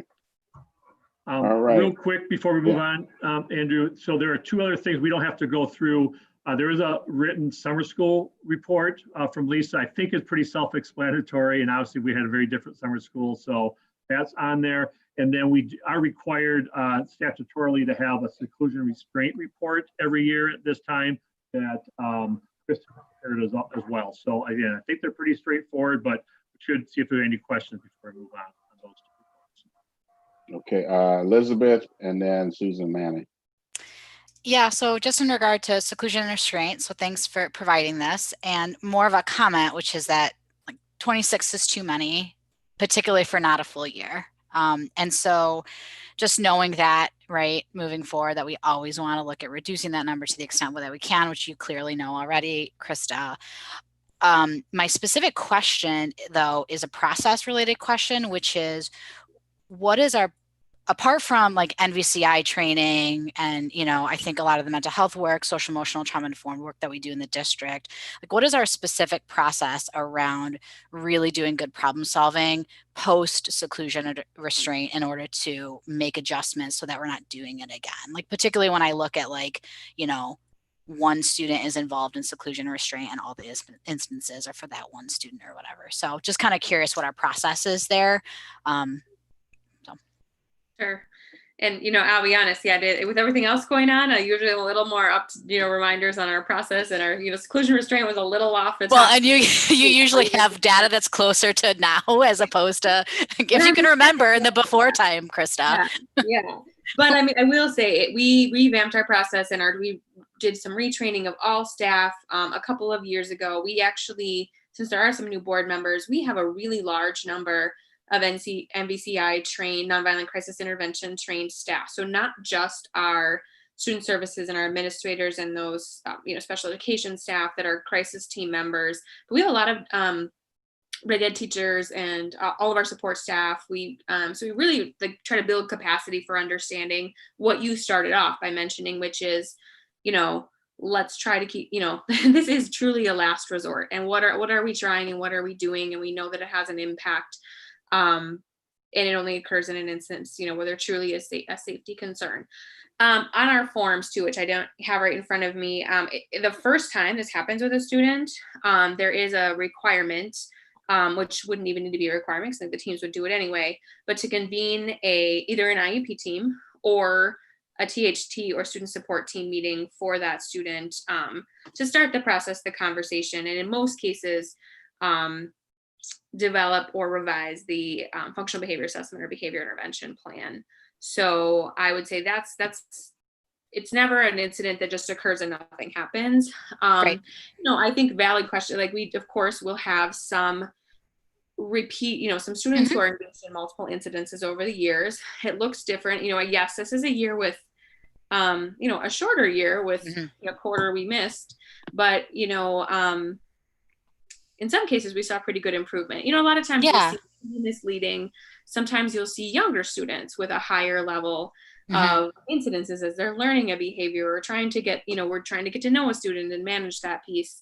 But we definitely will reconvene the IEPT formally or informally to review that FBA and behavior plan. Right. I would say, the students on this list, I can acknowledge have pretty heavily involved teams. And so yes, I think that goal is to get those, from number 1 to number 10, to get those down and decreased and keeping everyone safe. So those are just, process wise, that it is part of the process to trigger a review. I get them all. The principals will share with me. So I'm making sure to stay connected with those teams. If it's something that's maybe surprising or a student we haven't talked about, 9 times out of 10, it is a student we've had conversations about. I've heard from the principal or the team. So I do feel pretty good about our, and just the level of seriousness with which, our teams take seclusion and restraint. And, and on an unrelated note, we are on kind of unpacking what is our plan. We typically would have done, pretty large scale refreshers this summer and initial trainings for new staff. So just so everyone's aware, that's clearly something is a bit challenging to do with a 6-foot distancing. But it's on our radar, and there are some online options, and we're prepared to pick that up when we're and just get back into the swing of whatever that looks like when we're ready to do some in-person instruction. And it is entirely possible that sort of forced social distancing, even as kids come back, will sort of reestablish a new habit around using de-escalation strategies first, as opposed to moving into getting physically closer to a student, which is more likely going to increase the likelihood that they're going to lash out anyway. So thank you for that, Krista. That's super helpful. And just so you know, that my goal then would be for us to always have every line look like Monona Grove High School's line. Lorraine? I am interested if you have other demographic information, like students of color that were restrained. Do we have those numbers as well? So I actually do have that. We track that internally. I didn't include it in the report, so I'm hesitant to give a summary, but if you remind me, that's data that we certainly this is sort of what's statutorily required to report, but we do monitor that pretty closely as well. And so when those report comes in, I track the demographics as well. It's, you know, as Elizabeth said, it's not a small enough cell size, but they're pretty small cell sizes. So it's a little, I think a good thing to do would be to maybe look at that over time and over years and sort of look at if there are any trends and patterns. Thank you. Susan Manning. You're on mute, Susan.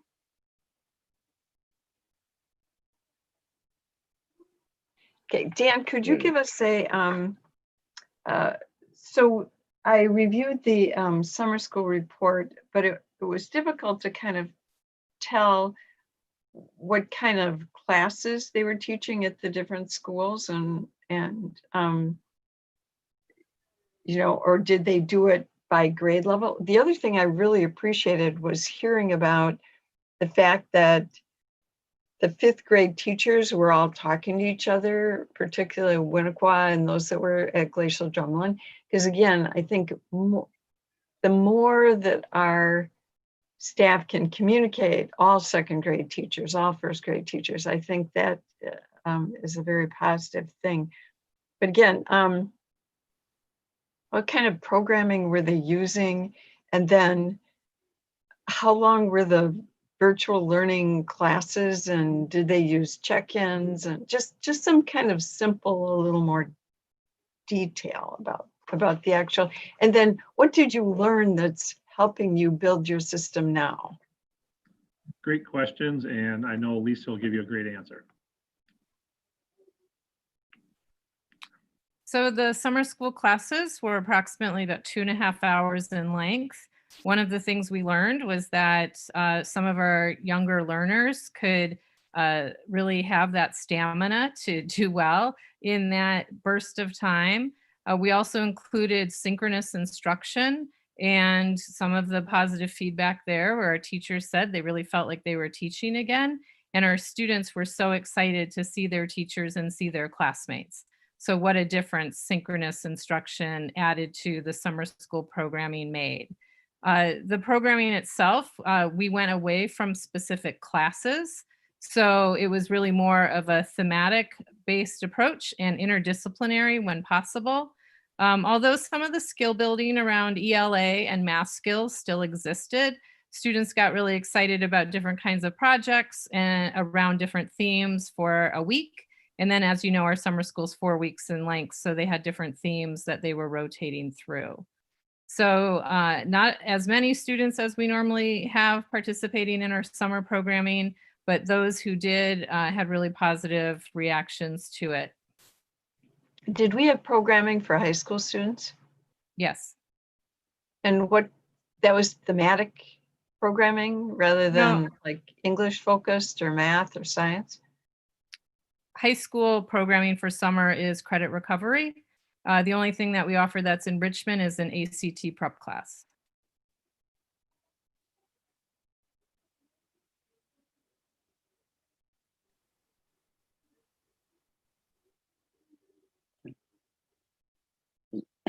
Any more other questions or concerns? Right. Thank you for the superintendent's report, Dan.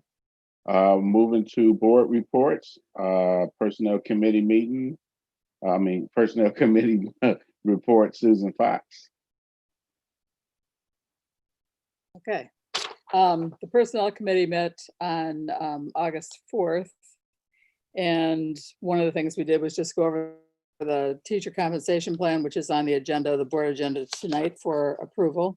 And then we talked about some potential teacher and support staff handbook revisions, most of which were sort of cleanup and to bring us into compliance with actual practice or with law changes.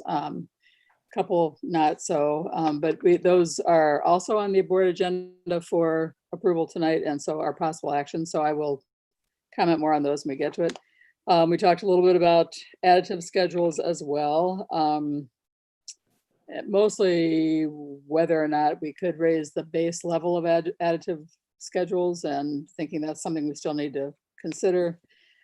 And we talked about workplace rules and conditions related to COVID, and basically just said, we just hope all of our staff members are careful, as we all are, as everybody is, with going into this process. So that's really pretty much what it was. Most of that meeting you'll see on the agenda later, so I'll save comments. We don't have another meeting set up. We talked about needing another meet and confer.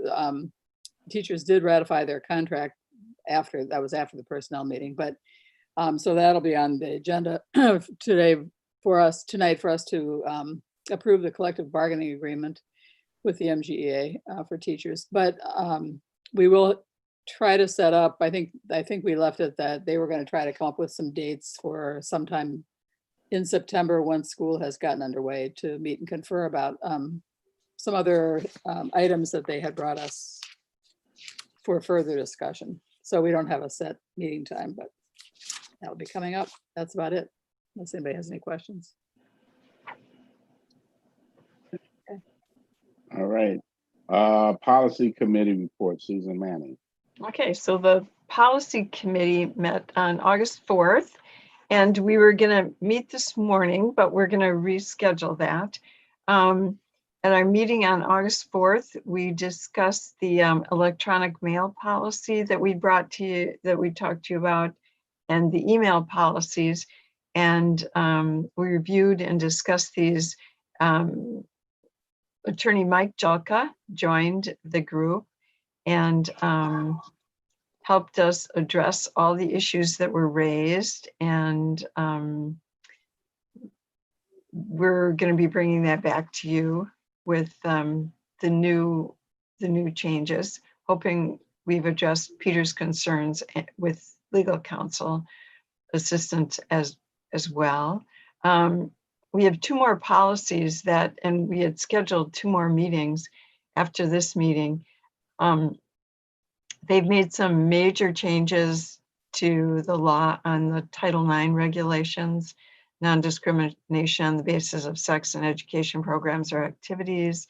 So we're going to need to do major revisions on that policy. And then we're still working on the 5113, the open enrollment program policy, to make just some major issues and making sure it's worded and in alignment with the statute. And then our future items are going to be equity in education. There was an equity statement developed by the Teaching, Learning, and Equity Committee. Originally, we had thought the policy would come from that committee. We do have multiple sample policies that we can work with and review with that committee.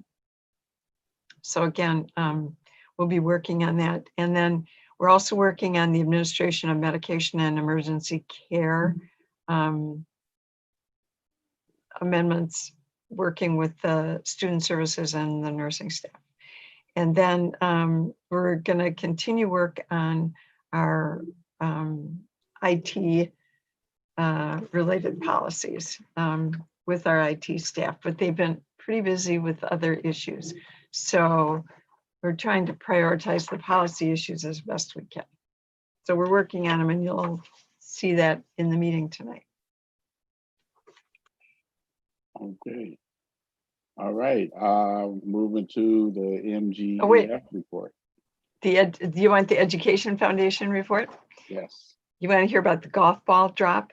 So for those of you who have been involved before, they've always done a celebration event and celebrated staff from the school district, and that's going to be very difficult in the environment today. So they've created this fundraiser with a new turn during the pandemic, and it's going to be a golf ball drop. And they were trying to find a helicopter, but they had a little difficulty doing that. So they're going to use the Cottage Grove Volunteer Fire Department fire truck and put the ladder up and drop golf balls. And basically what we're going to do is sell tickets for golf balls, and where they land is how you do. It'll have a little bit of a raffle element to it. And people are really excited about it. We hope it's going to be a lot of fun. The event day is October 10th at 10 o'clock in the morning, so you're gonna have to get up to watch this. They're continuing to work on the play. Oh, the other thing that's really, really neat about this is that the funds that they plan to get from this particular fundraiser are going to be used toward our students, particularly in relation to needs during the pandemic. So, and they're still sorting through exactly how that's going to be focused, but it's really kind of moving and awe-inspiring that they focused in this way on this particular fundraiser. They're also working on the Play It Forward fundraiser to benefit student needs, and they've already received some initial funding for this project. So, and they have a website up. So if you want to find the website, you can do that too. And actually, it's kind of fun to be able to see that. So they're meeting and really working quite hard. This is a really incredibly diligent group. So I appreciate being able to watch them work. It's amazing. All right. Thank you, Susan. All right, we're moving to possible action items. Moving to the first one, resolution authorizing the school district budget to exceed revenue limit for 4 years for non-recurring purposes.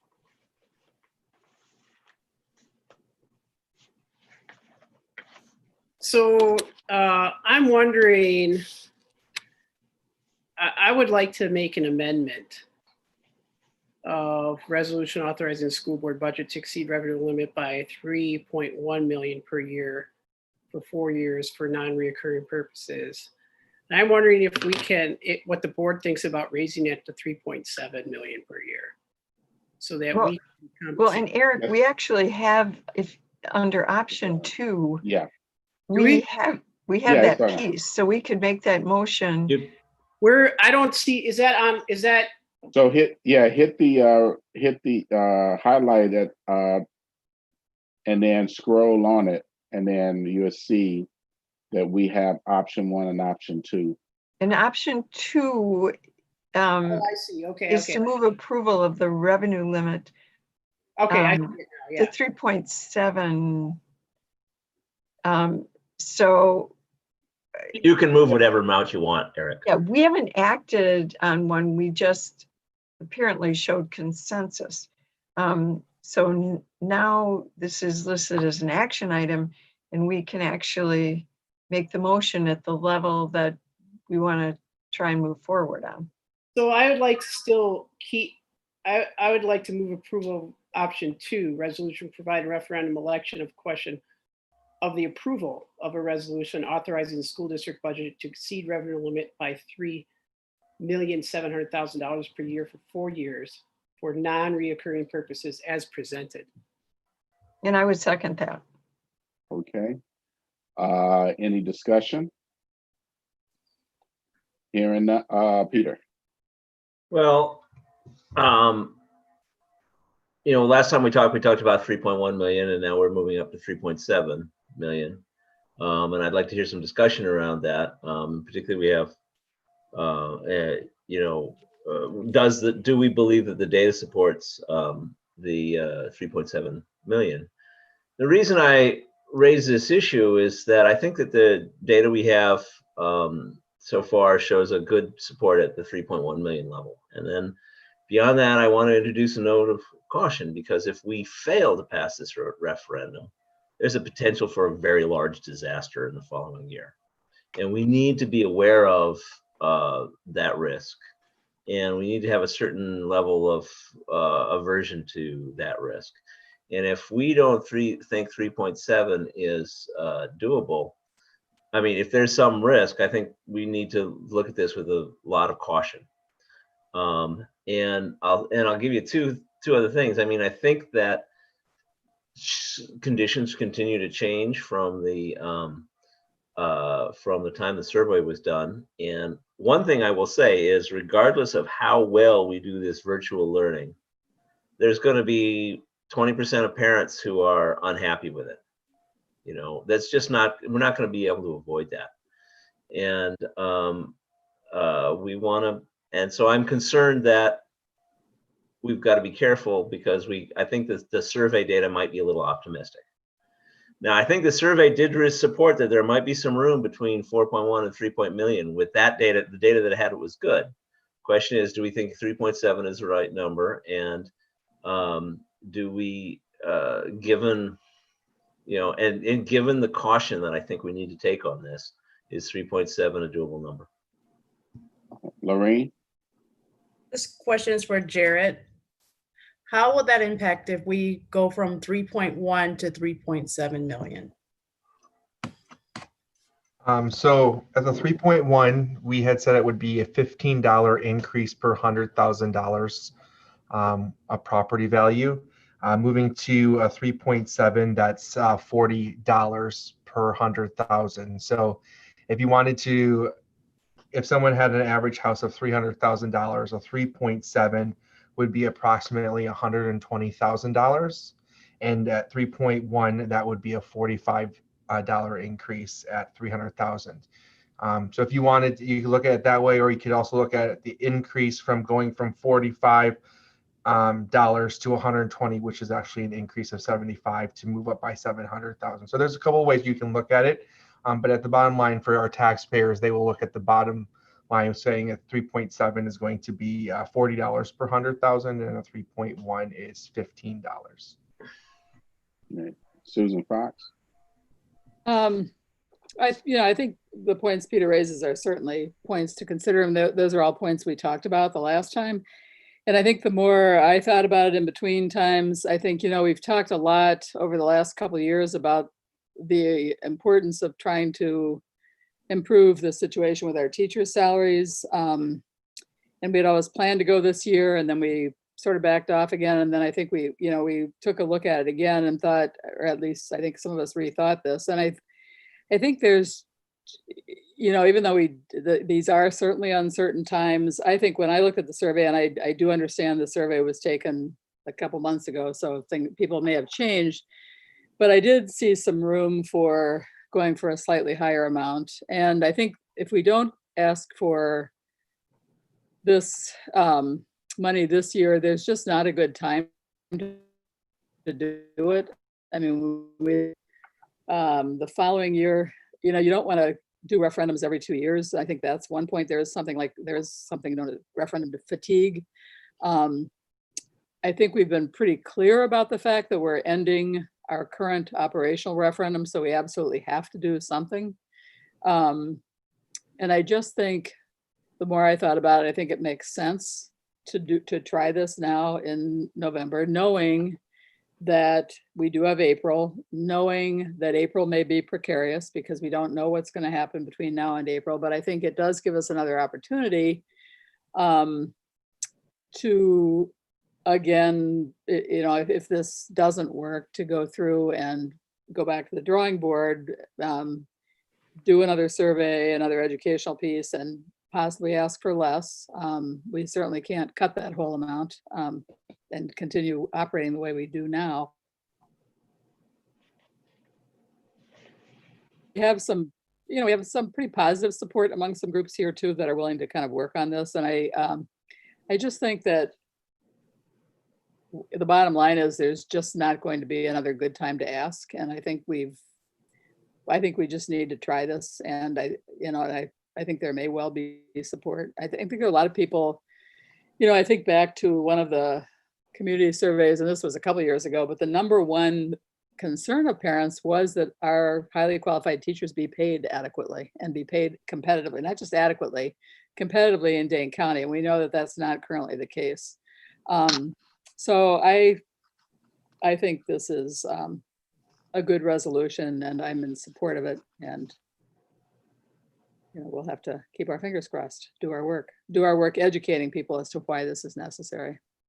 And I know, Peter, when we last discussed this, you know, we did talk about a compromise between 4 million and 3.1 million, but I certainly was one very concerned with the asking for the 4 million. And to be honest, I'm concerned with asking for the 3.7 million, but like Susan Fox said, we're never going to have a good time. This certainly is not a good time but you know, I don't think we're ever going to have the perfect time to do something like this. And I think that the 3.7 is a compromise. And I'm looking at the charts right now from the survey, knowing that we did this this survey was done a little before the pandemic, or was it? Well, no, it was done in June, I think. I think we were thinking things were going to get better then, and clearly That was during the hopeful time. It was during the hopeful time, right? We didn't know, yeah. But at least, but the pandemic had already started, so it's not like it was a unknown. But looking at the survey, I do feel confident that if we had there's going to have to be some work done here. But I do feel like 3.7 is realistic and possible. So, Susan Manning. Yeah, I think I have to commend the board for continuing to focus on the need to think about the salaries that we're paying our teachers. So if you think about a beginning salary, and what is that, Susan, 47,000?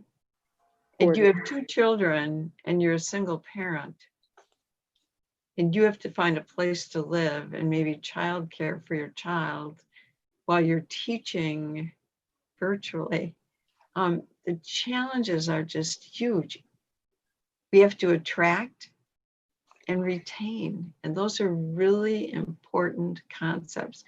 And we have an incredible school district. We have incredible teachers, and we really have to work hard to be competitive.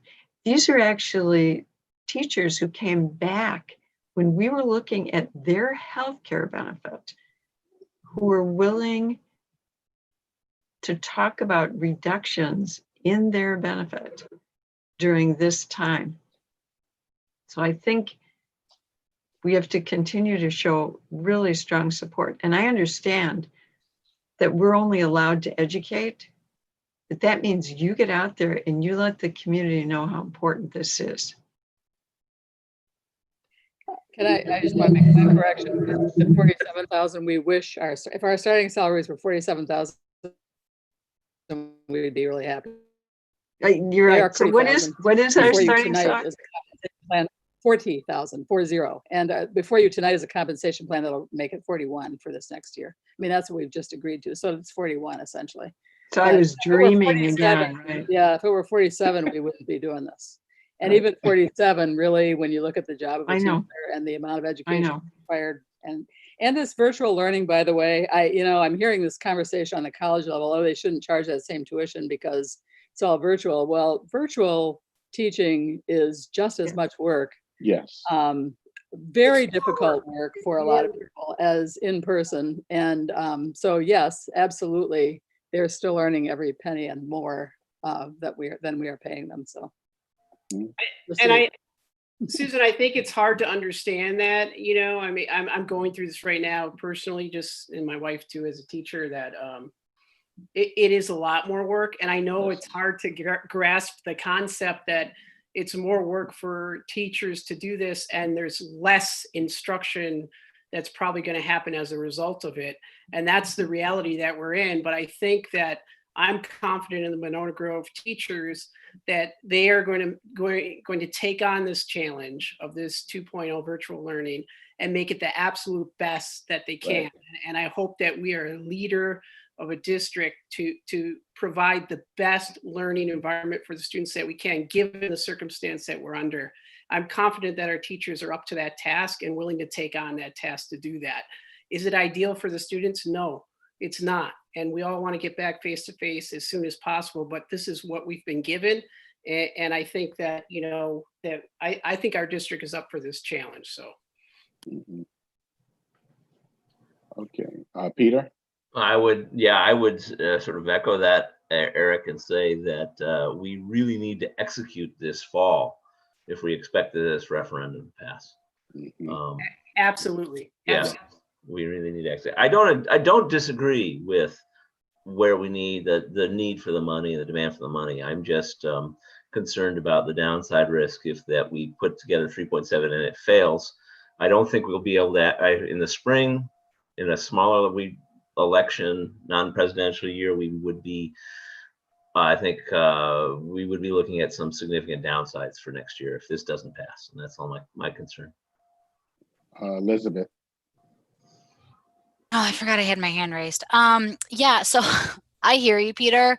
And I mean, I agree in terms of like the importance of raising the concerns and like the worry about then if we fail, what happens in the spring, you know, and I feel like, you know, when you look at our data, it's pretty clear that there's some sort of line in some shade of gray between this 3.1 and this 4, right? And so I feel like, you know, trying to read the tea leaves to try to figure out which one, like, is sort of like a little bit of a fruitless exercise, I think, because I think you could sort of logic your way in and out of either one of them. And from my perspective around the teacher salary aspect, you know, just being here the limited amount of time I have, you can hear the historical conversations that have like sort of bubbled up and then, you know, simmered down and bubbled up and simmered down. And so then the wondering that I have is like, sort of like, if not now, then when? And to me, given everything that's happening in our culture, you know, everything that's happening in our climate, how hard our staff is working, and the fact that we need to do it anyway, like to me, this seems like the perfect time. And I think we owe it to our district to be able to try and do this for them. So I'm on board with it. I recognize that it's a risk and it's a calculated risk in a field of sort of fog, but I think it's worth a worthy effort. Lorraine. I'm just going to echo what Elizabeth said. You know, I think our teachers, well, the salaries are behind other districts and we want to attract and retain our teachers. So I think 3.7 is the way to go. Yeah. So Eric had made the motion. And then who's second? Susan I did. Manning did. Okay. All right. Any further discussion? Hearing none, all in favor, Susan Manning, Aye. Lorraine Gage, Aye. Eric Hartz, Aye. Elizabeth Cook, Hi. Susan Fox, Aye. Peter Sobel, Aye. Andrew McKinney, aye. Ayes have it, motion carries.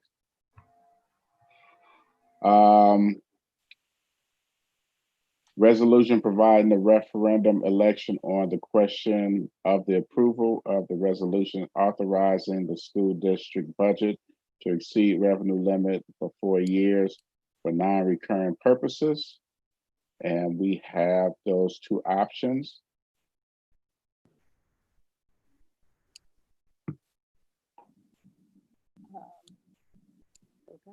Susan Fox.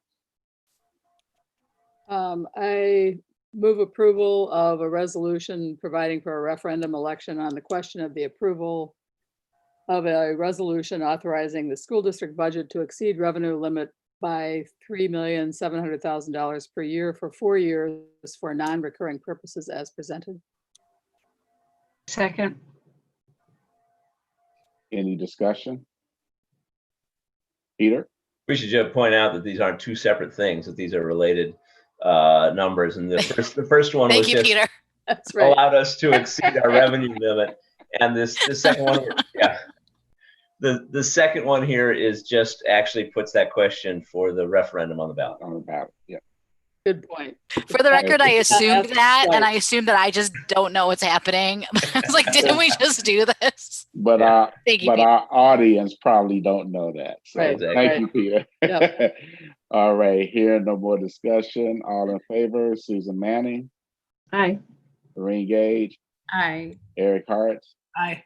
Elizabeth Cook, Aye. Susan Fox, Aye. Peter Sobel, Aye. Andrew McKinney, aye. The ayes have it, motion carries. Third is name of the new elementary school in Cottage Grove.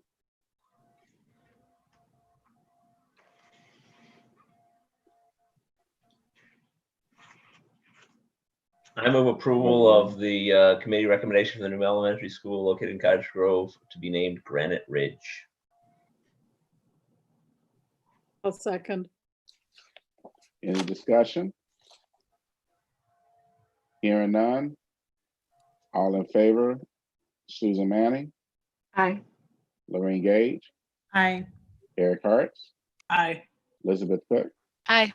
Susan Fox, Aye. Peter Sobel, Aye. Andrew McKinney, should have been McKinney School Institute, but aye. I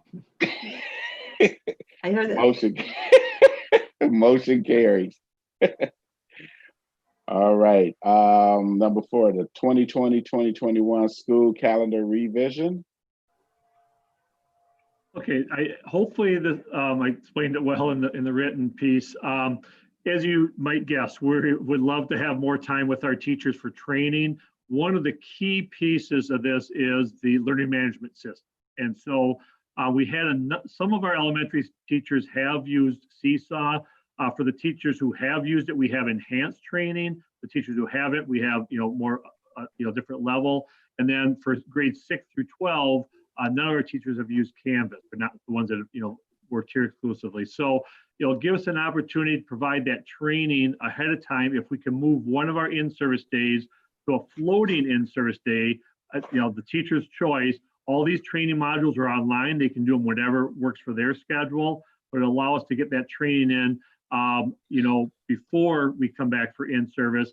And for teachers that really have a commitment, other commitments, we can go till the 28th if need be. So what we're asking is an adjustment on the calendar to move the the April 30th in-service day, which is so far out, and we thought at that point, we could move that. It's more important to have another day here and to make it a floating day to be used by August 28th.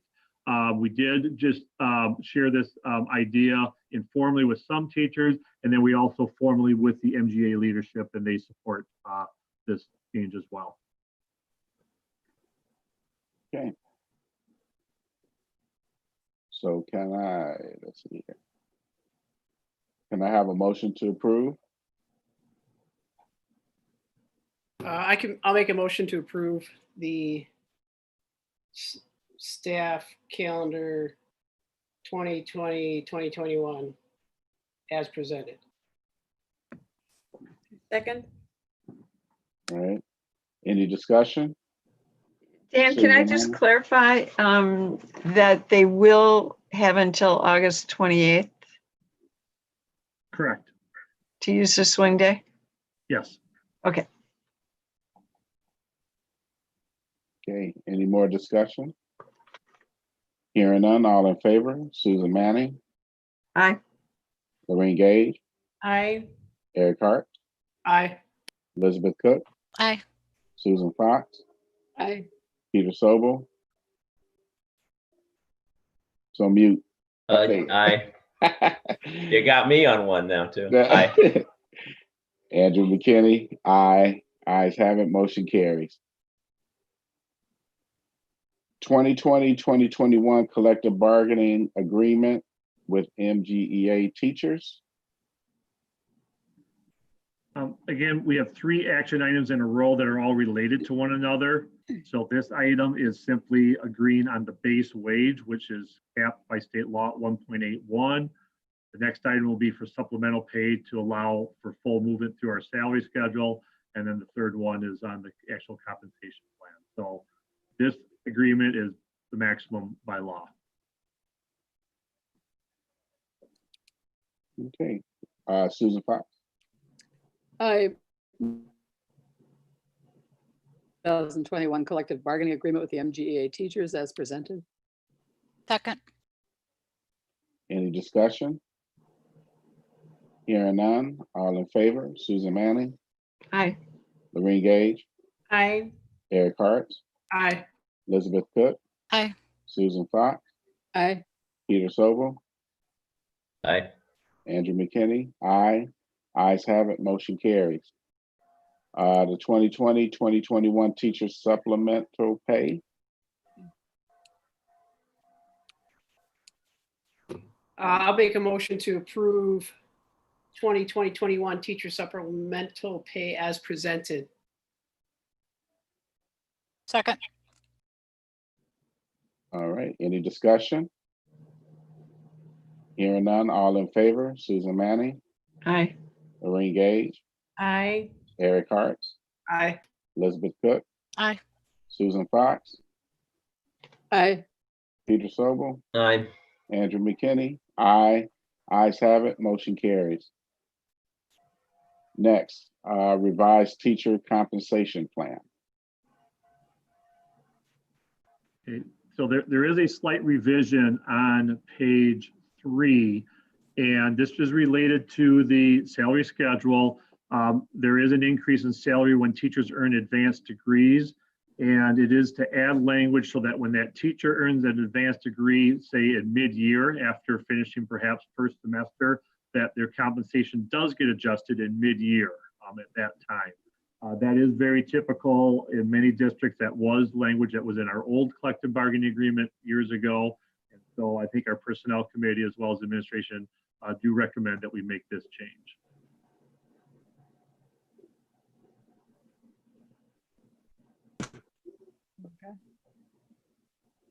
So have a motion for approval. I'd move approval of the revised teacher compensation plan as presented. Second it. Any further discussion? Hearing none, all in favor, Susan Manning, Aye. Lorraine Gage, Aye. Eric Hart, Aye. Elizabeth Cook, Aye.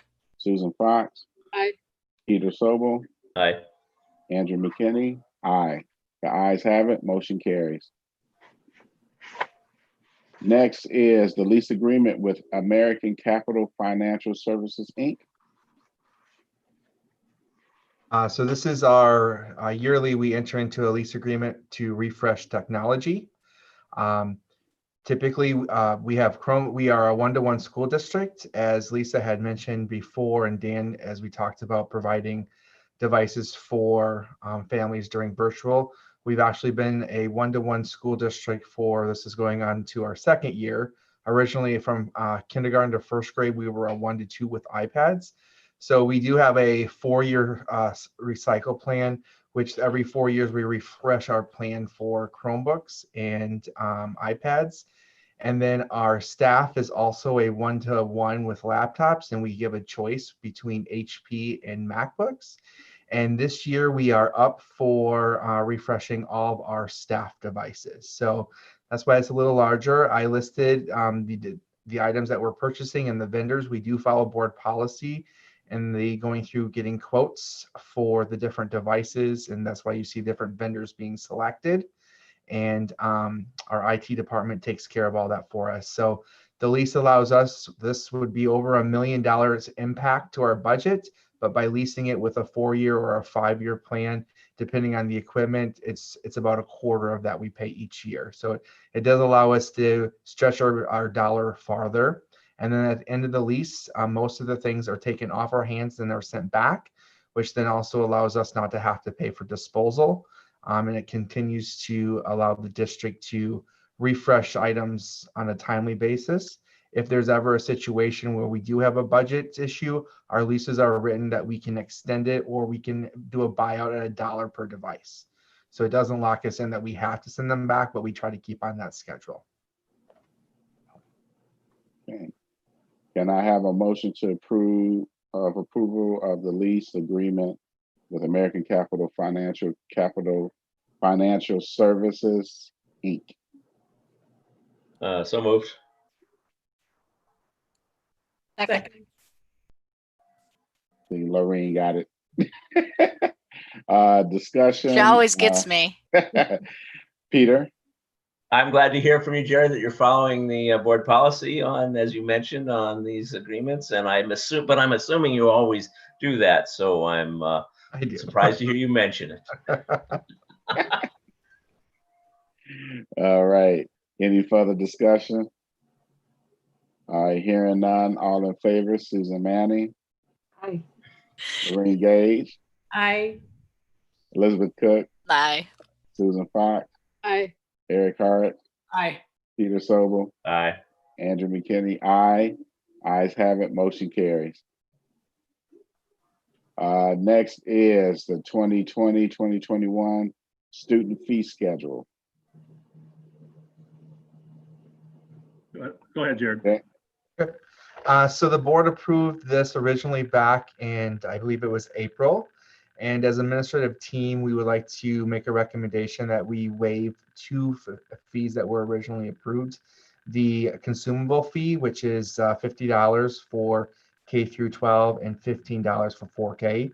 Part of that logic behind that is that right now we understand there's a lot of stress and an additional potential financial burden on our families in the school district. So we do believe this will allow a little bit of relief for some of those families. The other part of it is the consumable fee. If we're not technically in school, we really don't have those, even though if you have students at the lower level, you're going to actually see lots of supplies coming home from the school district. But this is a great step forward to allow us to be able to at least help our families in our school district. So typically, we do receive about $140,000 in student fees. But we do believe that, there are other areas of the budget that won't be used, and something that we'll talk a little bit about with the budget update later on in the meeting. But we would make that recommendation to waive those for this school year.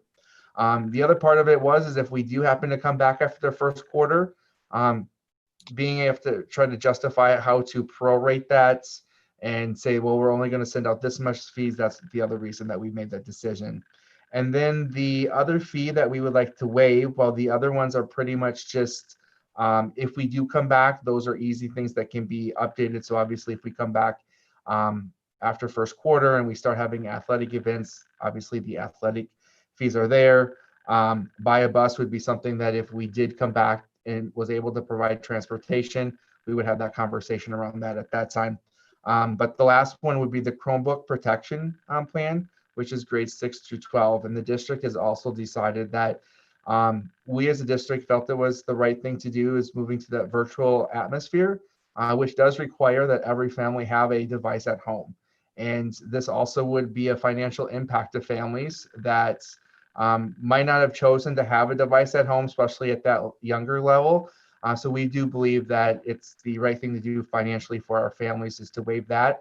So the district will be purchasing warranties for all of our devices for the families during this school year. All right, thank you. And can I have a motion for approval of the revised 2020-2021 student fee schedule as presented? So moved. Second. Any discussion? Hearing none, all in favor? Oh, I have a quick question. Sorry, Andrew. Go for it. I think this is lovely. So I just wanted to say that. So thank you for that. I actually have a question on school nutrition fees since it's technically on here. Have we gotten any updates around like free and reduced or free nutrition fee waivers at all? So we have, and part of the reason that we are not adjusting the fees is that we have not been granted a USDA waiver on fees. So in the spring, we were able to provide meals for everybody free of charge, no matter if they were enrolled in our district or not, or if they were child age or not, as long as they were under 18. However, that waiver has not been extended. The only waivers that have been extended for school nutrition has the ability for us to actually continue to offer meals outside of school. But there are a lot of stipulations that we're still going to have to unfortunately jump through right now. And that's why we haven't rolled something completely out yet, is we're still working through those. But the waiver states that in order for individuals to participate in our school nutrition program, even through the virtual, they A, have to be enrolled in our school district, and B, that if they are free and reduced, they get it for free. If they are in paid status, they're required to pay and sign up for it, and only parents and guardians or the child can actually pick it up. So we're working through some of that and trying to look at different funding sources that might allow us not to have to follow those things, but we're not ready to necessarily say that we've secured anything finalized. Sure. Okay. Thanks, Jared. All right, any further discussion? Yes, Lorraine. Just a comment. I just want to say that it's wonderful that you're waiving the consumable fee and the Chromebook protection plan. I think that helps families a lot. Mm-hmm.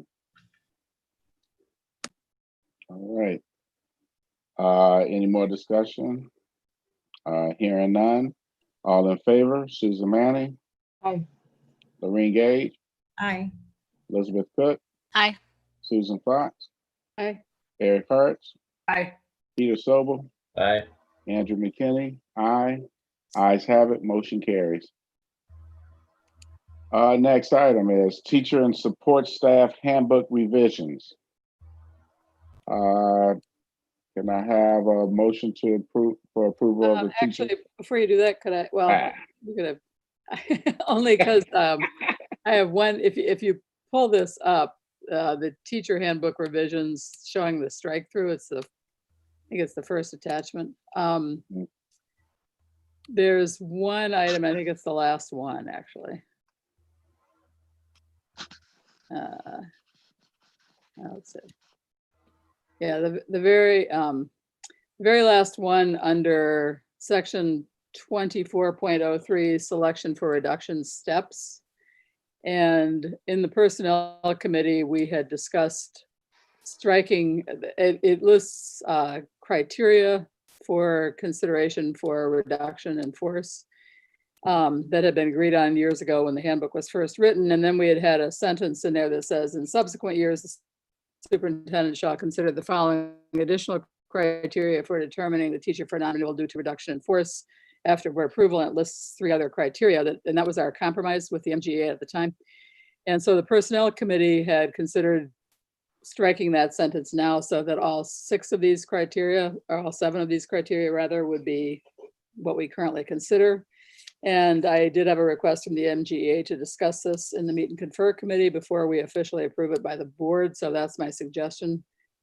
So I would move approval of the support staff handbooks as edits as presented, the teacher handbook revisions edits as presented, except for that final one, except for section 24, I'm sorry, I just lost it again. 24.03, until we have a chance to discuss that with the MGA. I'll second that motion. Okay, any further discussion? Hearing none. All in favor? That's okay. I was just gonna point out that one of the additions in here that I think is maybe appropriate to mention is COVID, that if somebody has to miss work due to being exposed at work, that the district will cover that cost. And I can't find that section either right now. I should have marked it. Anyway, that's a new one. So we'll send something out that and then the insurance dates are up here in here also, the insurance contributions. So, okay. That new language is section 8.5, district directed self-quarantine leave. Right. And that's what it's titled, Dan. Obviously, it's new. Yeah.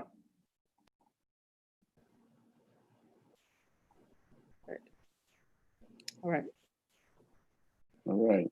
So we had a first and second. Any more discussion? Hearing none. All in favor? Elizabeth Cook, Aye. Susan Fox, Aye. Eric Hart, Aye. Peter Sobel, Aye. Lorraine Gage, Aye. Susan Manning, Aye. Andrew McKinney, aye.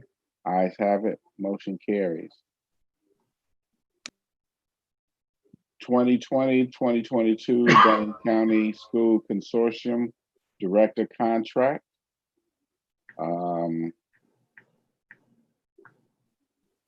Can I have? Oh, go ahead. Go ahead. I'm just going to do a real quick explanation. Again, as a reminder, we are the fiscal agent. It's a consortium of all of 16 Dane County schools for the School to Work program. And so the executive director is actually on our payroll because we're the fiscal agent. But the recommendation comes from our oversight committee. So I'm one of 4 superintendents. And we're just recommending basically a CPI increase as all other ministries receive. Can I have a motion for approval of the 2020-2022 contract for Dane County School Consortium Director as presented? So moved. Second. Any discussion? Hearing none, all in favor, Elizabeth Cook, Aye. Susan Fox, Aye. Eric Hart, Aye. Susan Manning, Aye. Peter Sobel, Aye.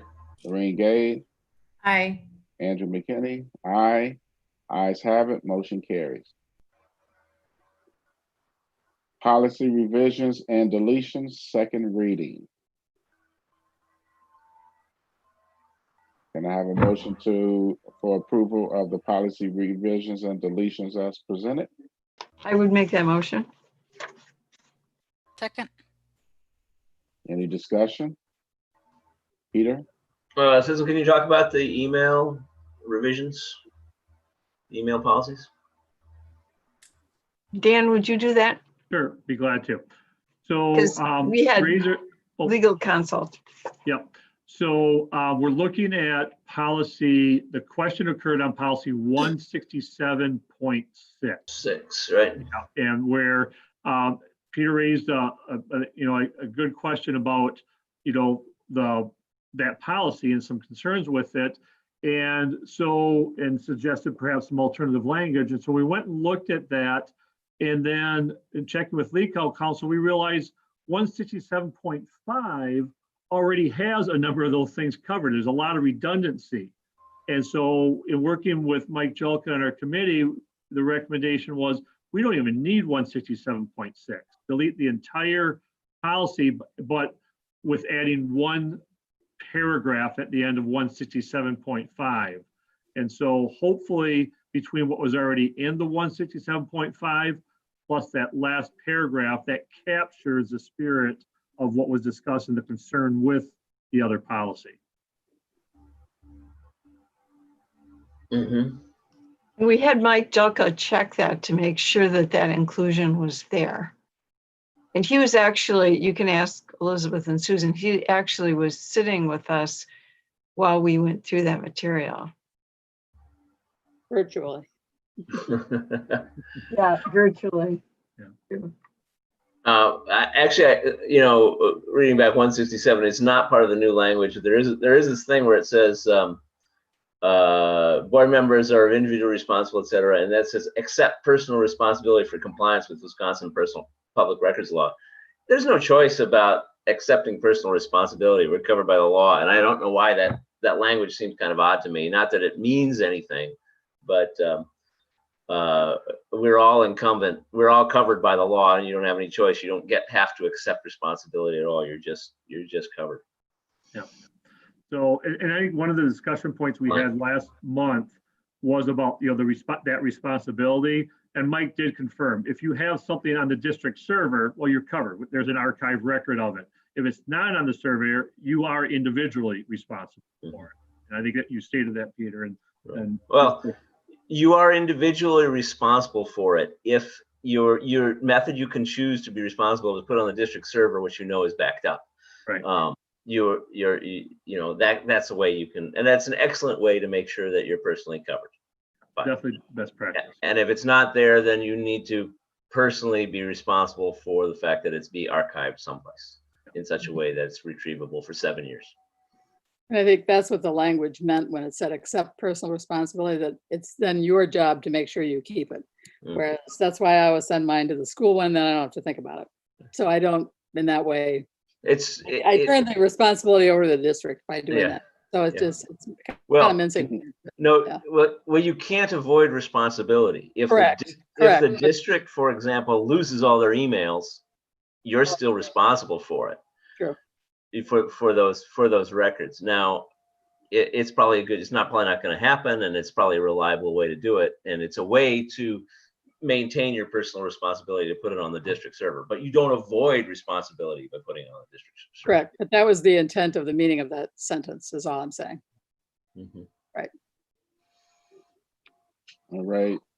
Any more further discussion? Hearing none. All in favor? Elizabeth Cook? Aye. Susan Fox? Aye. Eric Hart? Aye. Susan Manning? Aye. Peter Sobel? Aye. Lorraine Gage? Aye. Andrew McKinney? Aye. Ayes have it. Motion carries. Changing place or conducting virtual 2020 annual meeting and budget hearing. Okay, so as Joyce and I started preparing for the annual meeting, and it occurred to us that we've been conducting all of our board meetings or the option of virtually. And of course, an annual meeting is very different in that every elector who is present has an opportunity to vote. In fact, they're the only people that vote. And there are some challenges in how you might do that virtually. And so WSB, in consultation with Warren and Clark, did put out a pretty lengthy supplement to the annual meeting about how to do this under our current COVID quarantine. And as was pointed out by one of our board members, it is a little bit of confusing that they're not saying what you can or can't do. And they attempt to say, well, here are all the challenges. So I guess there's really there's three options. I think the first one's not a good option of status quo, leave it in the district office. That's too small of a space, and not knowing what kind of number of people might show up, it might be very difficult to manage physical distancing. Now, just so you know, the Dane County order with regard to number for mass gatherings, there is an exemption for governmental agencies. It doesn't mean it's a good thing to do by any means, but that's not the issue. The issue is being safe, obviously. So we felt that not knowing how many people may come, the location of the third floor district office might present some challenges. So if we are going to have a face-to-face, we would recommend going to the auditorium so we can assure that we can have physical distancing for everyone. And that would be the easiest as far as how we tally votes and so on. However, if you would like to do it virtually, we'll figure out a way to work through that challenge. Don't know exactly how we would come up with that, but that's for you to decide. If you say, we want to give people an option to participate virtually, then make that, vote on that tonight, and we'll figure it out. So, Peter? Did you consider using the stadium? Did not. I think that. Yeah, I think one of the reasons we thought about the auditorium and checking with Will Nimmo in that we still want to live stream it at a minimum. And so with the technology, not that you can't do that outside, but that would be the best environment for, the audio and so on. All right. How many people typically show up, Dan? What has been the attendance? If there's nothing special on the agenda, sometimes it's as few as 10 people. The special items would be like pre-referendum purchasing property, then obviously a larger crowd. So, but there is no anticipation of any special items this year. I think I'm sorry, Peter. I just got one. Go ahead. I think it's important to have options. So I think if there's a way that we can make the option for people that want to attend in a safe environment that's large enough that we can meet all the health guidelines, but also if there's people that want to watch it or attend online, including board members, if we need to vote, I think that we should try to explore that if possible. So that's how I feel about it. Peter? The problem is that we have to make it available for the public, anybody in the public to vote, right? And that gets to be hard with the doing it online. But everybody who calls or phones in, how you manage that their residents of their electors and how you manage the votes and tally the votes could be a challenge. If normally it wouldn't be, because most of these things aren't controversial, but you could consider a situation where it might be a challenge. So how do we get around that? I don't know. But if you offer a virtual option where you can attend in person or call in virtually, we're going to have to be, all those people who attend are going to, even virtually, are going to have to be able to vote. And how we manage that's a good question. Yeah, I understand that, Peter. I'm just, and I guess, my main concern isn't that we can problem solve and come up with a solution. It's that I don't want to put another task on the administration's plate to deal with something. Right.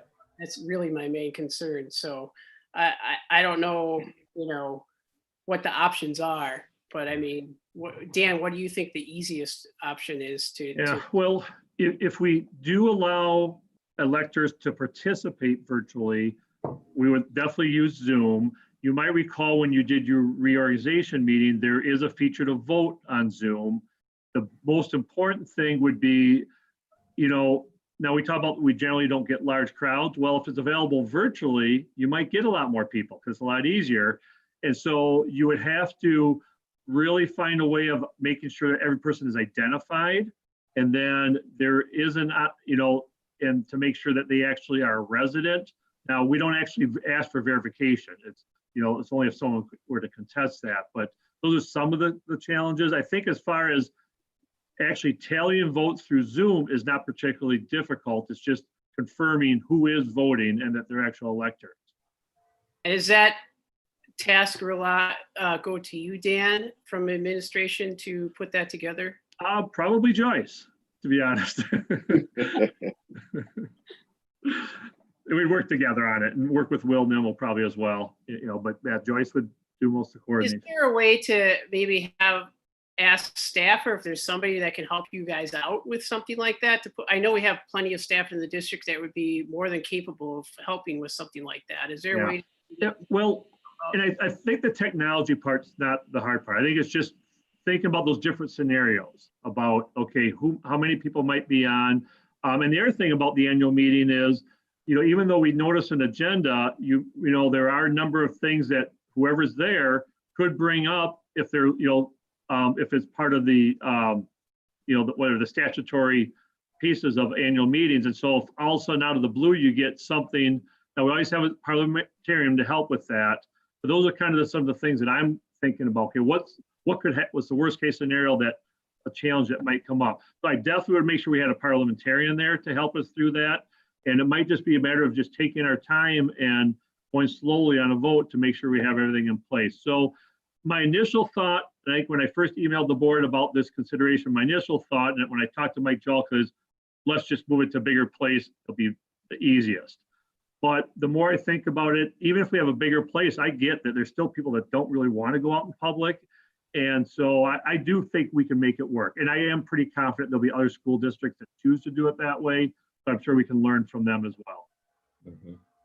Okay. You probably can't even have people register ahead of time, right? Or because really you're gonna leave it open till the last minute. Yeah, that's a challenge. I don't know, but there must be a way to do it.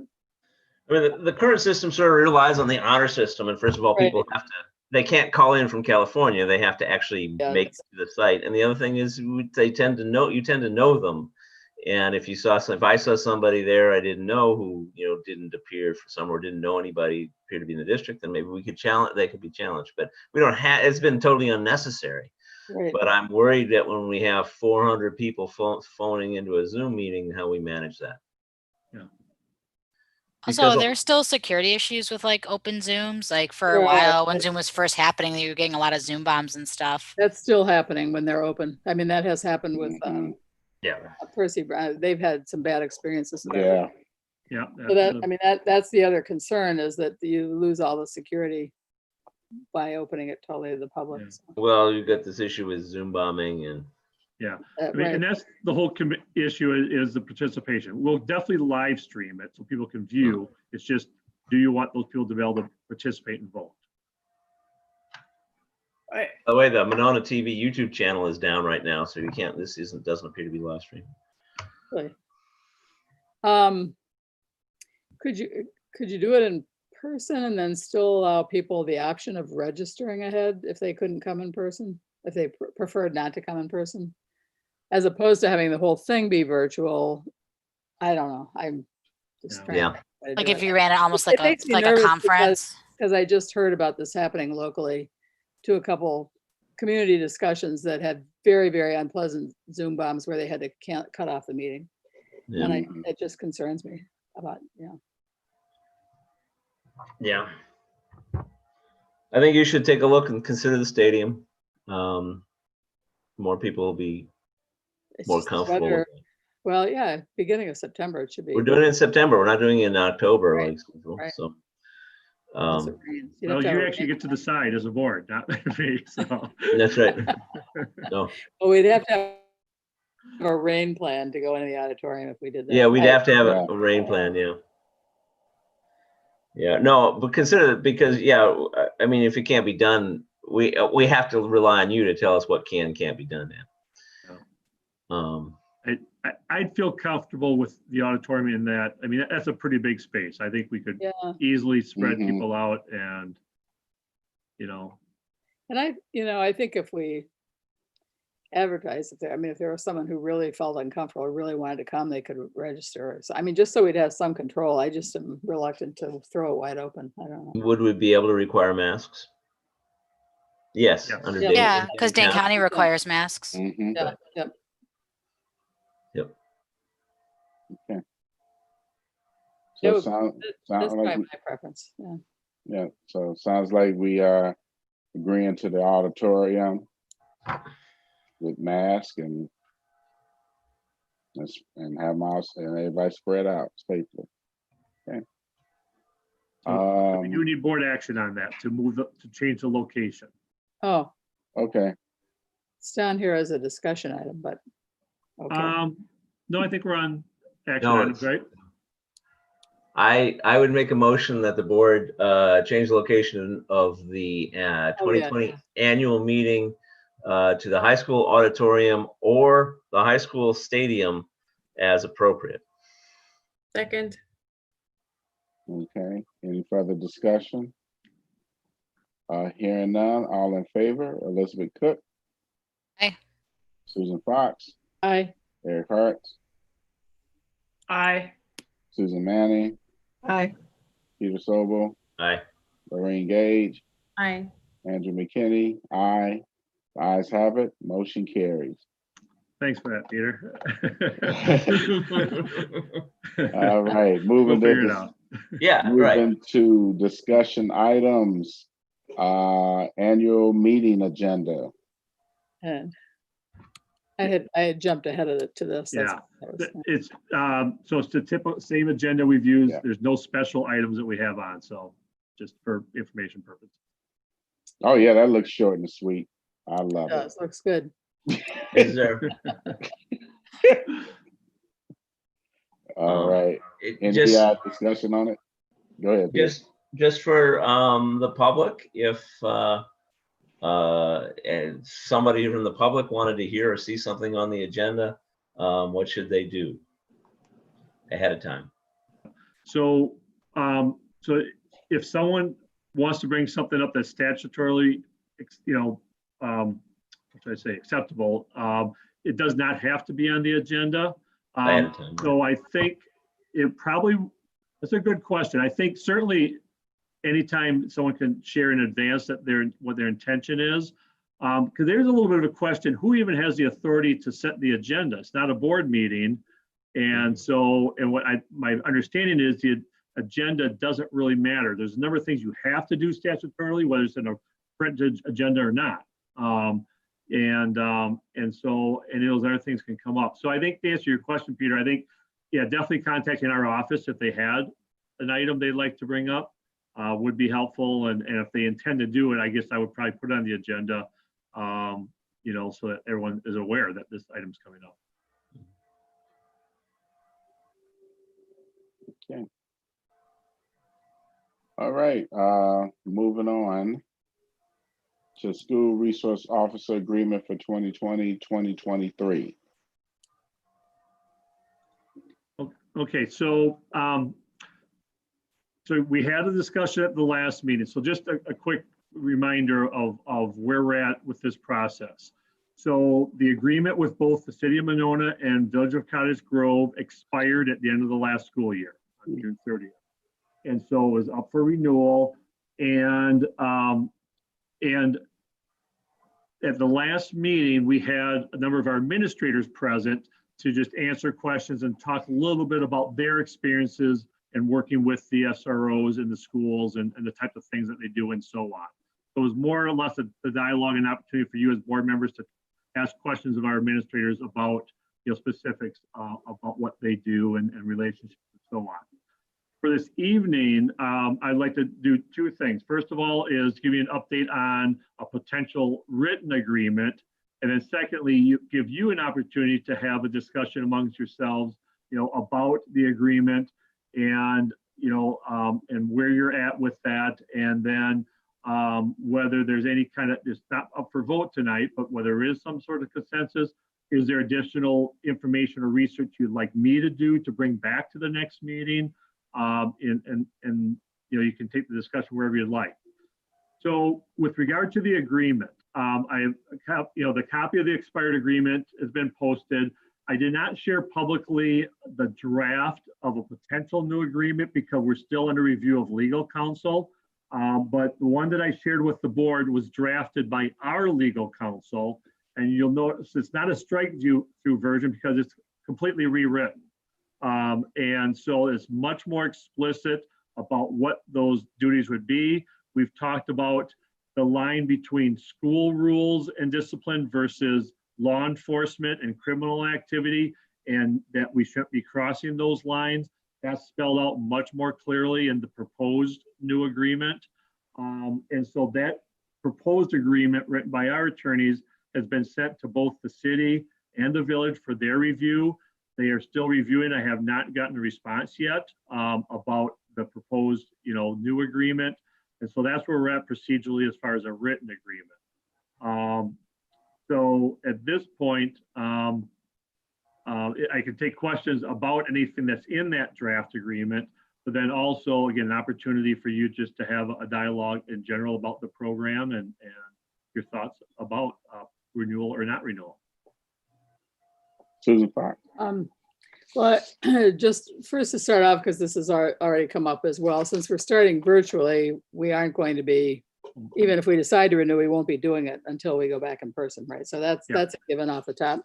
Secondly, this agreement is way better than what we had before. Yeah. I mean, I really appreciate, again, whether we decide to do this or not, way better written, way more clear about what the role of the SRO is and establishing clear limitations on their role. It's just spelled out much better. So I feel far more comfortable with this agreement than the one we had before. So the question is whether we want to continue, which is, one thing I would like, Dan, I know we had talked about this before. We had the letter from Scott Groff. Apparently some board members had contacted him, but if you could follow up with him maybe to just talk about getting some input from our students of color as far as what their thoughts are about it. And I don't know whether we want to have more discussion about what specifically to ask, but I guess mainly, do they feel safe in the buildings? What's their thought? But the other thing is when you think about, given that a teacher really, an SRO officer, in my own opinion, and just from what I've heard in some of the trainings I've been in and did book groups and on structural racism in the United States and in schools in the last couple of months, including tonight, just finishing one up in between these two meetings. Really, an SRO officer should only be involved if you would otherwise call 911. I mean, basically a teacher should not be calling an SRO officer if they're trying to get a student to leave their classroom and they won't leave. There just are other ways you can handle those situations. And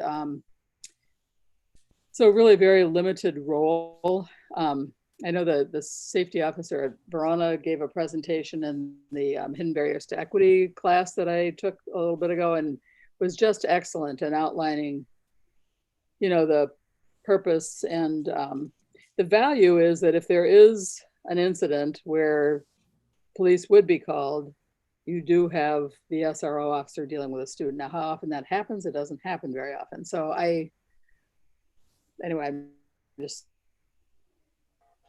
there need to be very clear limitations. And I feel like this new contract does do that. And it requires re-educating our staff so that if we go forward, that they're very clear on when they can be called and that it is not for regular administrative classroom management issues. I'll let some other people weigh in. And Elizabeth? So, I agree that this is better, although I think like the fundamental question is still sort of what's the value add and what's the purpose and point. And something that I was not satisfied with in our last conversation is like yet to see what the real value is, right? Just not even considering the harm. And we can talk about harm for a long time, particularly for our students on the margins, but sort of in general in terms of how it feels. But I still I still don't have a sense of like, other than a sense of security, which the research is pretty clear is at best mixed, like what's the real value there? In regards to the specific agreement, I'm going to be honest with you, right at the top, right? So if you look at school duties and responsibilities, school resource officer, right? The first responsibility is maintaining safety, order, and discipline. And so this idea that it's still going to be rooted in like safety, which we're really saying is physical security, and order, which is really compliance, and discipline, to me is like exactly the same things that we've been talking about. So I think you can repackage it and repurpose it and re-talk about it, but the fundamental thing is right there under duties and responsibilities, number A, letter A. And like I said, I still feel like I've yet to figure out what the real value is in general. And then when I compare the value to the potential harm, to me, I don't see the purpose of us continuing to have SROs. Susan Fox? Yeah, I think, and that certainly is a point. And I think, you know, sometimes people think, I mean, the SROs in the 1990s, so it was before school shootings were talked about a lot. And I think that's what some parents think of it as for. And the reality is, if something like that would happen, that may or may not be beneficial because we only have two, one in each community. They may or may not be in the school where something like that would happen. They may or may not be nearby. They may or may not be able to react any faster than if police come to the building. So I'm not sure that I feel like that's a big difference. I know that there are parents who do feel that that's a significant reason. I think that most of the infractions that students commit during the day need to be handled by our school staff. And I think even for tobacco use, for example, I just don't see that as something that citations should be given for. And that is what concerns me. And I think what we've seen, even though we made a point to spell out that even in our last contract, which was weaker, I think, that SROs were not considered an arm of school discipline, a regular arm of school discipline. And the office was expressly located in the student services area, not in the administrative office area, so that they would not be automatically involved. It seemed to me through the years, they began to be more involved. And I you know, that's a mindset. So it's re-educating our staff. And I'm not blaming the officers for that, because I think they were asked to intervene many times when they did. And so I think that's the issue. So I think it does go to that fundamental question of what was the purpose? The original purpose, I believe, was community connection. And the police department had a connection with the community, with the schools, and it grew out of the DARE program, which was an AODA program that didn't work very well. And when that ended, this was brought forward. So it was building a positive relationship building was part of the idea. I think it has morphed through time, however, in terms of how it's used. You know, the officers talk about one of the things they do is go into the classrooms and talk about your responsibilities at 18. Some of those kinds of things you could still do. You could still invite officers in as guest speakers. I mean, that you don't have to have an SRO to do that. There's an added dimension when they know them, but does that weigh against that? I don't know. So yeah, I think that's the big question, is what do we think is really the purpose? How many times would you really call 911 in a school? Yeah. I don't know. Eric, and then Peter. Well, first of all, I really respect our police and law enforcement, and I think we got to remember they're doing their job. The problem is a societal problem, and I think specifically in schools, we're really looking at, once we involve the police, they're obligated to do their job. And that's where I think all this gray area happens. I look at the events in 2019 and 2020, and I only see 18 where police needed to be involved. And I look at the events in the prior year, and I only see 19 where I think the police need to be involved. And my concern is with those 18 events for the whole year, the police station is it close enough, and I think it is, to be involved when they need to be involved? And there's certainly going to be some instances where the police will need to be involved, but 18 per year, I think that I don't know if that justifies having a contract with the police that, you know, they're there 24/7. And as far as the community outreach, you know, I would love to bring the police in to work with students and classes. I think that should continue, but I don't know if it needs to continue from SRO standpoint. So, you know, I don't want to, I really respect police now. I didn't when I was young, that's for sure. I'm sure the feeling was mutual. I have a lot of friends on the police force. But are they really necessary in the schools? I kind of agree with Elizabeth. I don't think they are.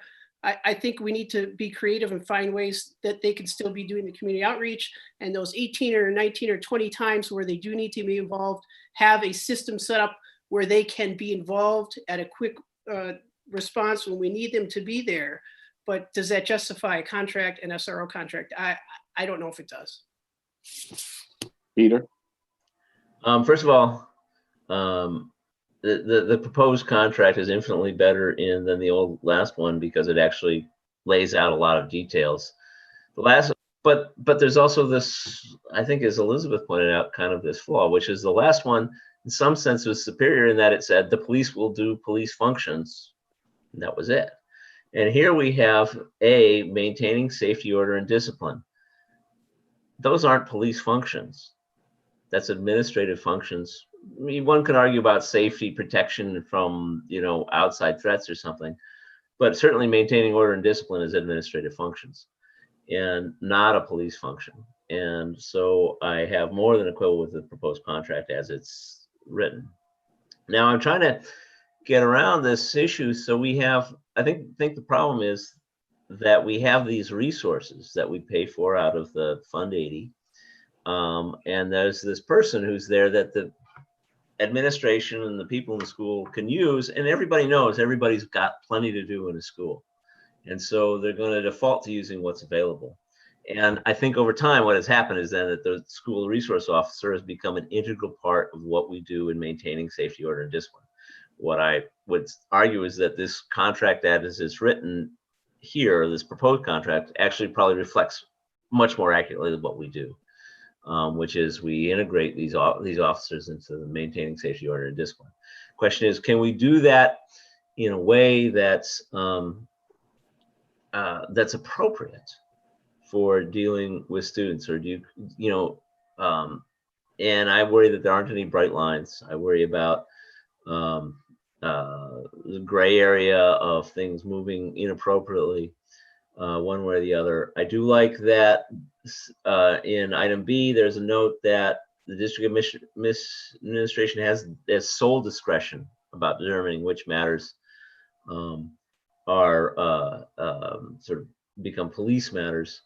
But you know, is that really there, and is that really enforceable, and can that decision be made appropriately given the situations going on in the school? So I have some significant concerns. Aside from that, I believe firmly for that the coming year we should take the SRO, we should use these resources to hire nurses or some sort of health and safety, you know, health safety personnel that can do things like screen kids for, you know, for COVID or other issues when we start putting people in the school buildings. I think that that's compared to the other safety issues out there, I think that that's a much higher risk this year. And if safety is our concern, that's where our resources should go. And I'm not talking then about SROs about this on a permanent basis, but I think that that's what we should try and do this year, is see if we can use those resources in a different manner. Then we can defer what we're doing with the SRO, and we can talk about it and gather more data and so on. But that's just a happy side effect. I would, regardless of whether or not we had an issue with, we had concerns here about the SROs, I would say, let's spend those resources on health safety, because that's a much more bigger issue this year, and it's a much bigger risk. Lorraine? I would agree that replacing the SROs for supportive services would be really helpful. Our Black and Brown students are really impacted by this. And suspension rates, we're seeing that Black students are 3 times as likely to be suspended or expelled than white students. And that directly impacts them later in life. And many people or many young children are going into the criminal system as a result of this. And if we can stop this and give them more supportive services than more punitive services, I think that's the way that we should go. Susan Fox? This is a question actually, because the suggestion was made we could use these same resources to hire health workers or social workers, something else. I'm not sure that's true with Fund 80, is it, Jared? I mean, I'm not sure it's an either or. So with Fund 80, I did update some stuff under the budget update information for some conversations, but Fund 80 is really something that it has to be open to everybody in the community and only service individuals that are within our resident or within our district. So I think there was the school resource officers that was part of Fund 80. And I think that's, as it was mentioned, it started as more of a community partnership and they were going out into like the parochial schools and things. And I think as time has evolved, they just became more, in our buildings and perhaps shouldn't have been coded, in Fund 80, or some people could have questioned that. Throughout the state of Wisconsin, SRO officers, there are some that are coded in Fund 80 and some that are not. It's a very gray area, and there is finally just last year DPI came out with somewhat of a decision-making tree that I did upload to board docs for the board members to see as we talk about Fund 80. Peter? And I would say if the SRO program as it exists, if we can fund that out of Fund 80, then a healthcare professional that's available to the community, that they're stationed in our buildings, but is also available to the community in certain circumstances. For example, if you want your kids screened and you're not in our schools, you can still make an appointment with that person or something like that. I think that would, that is as easily definable in Fund 80 as an SRO is.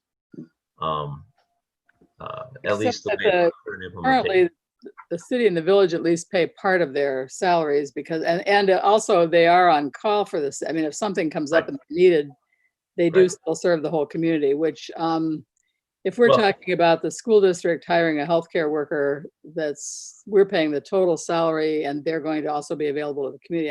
We'd have to go that. I'm not sure.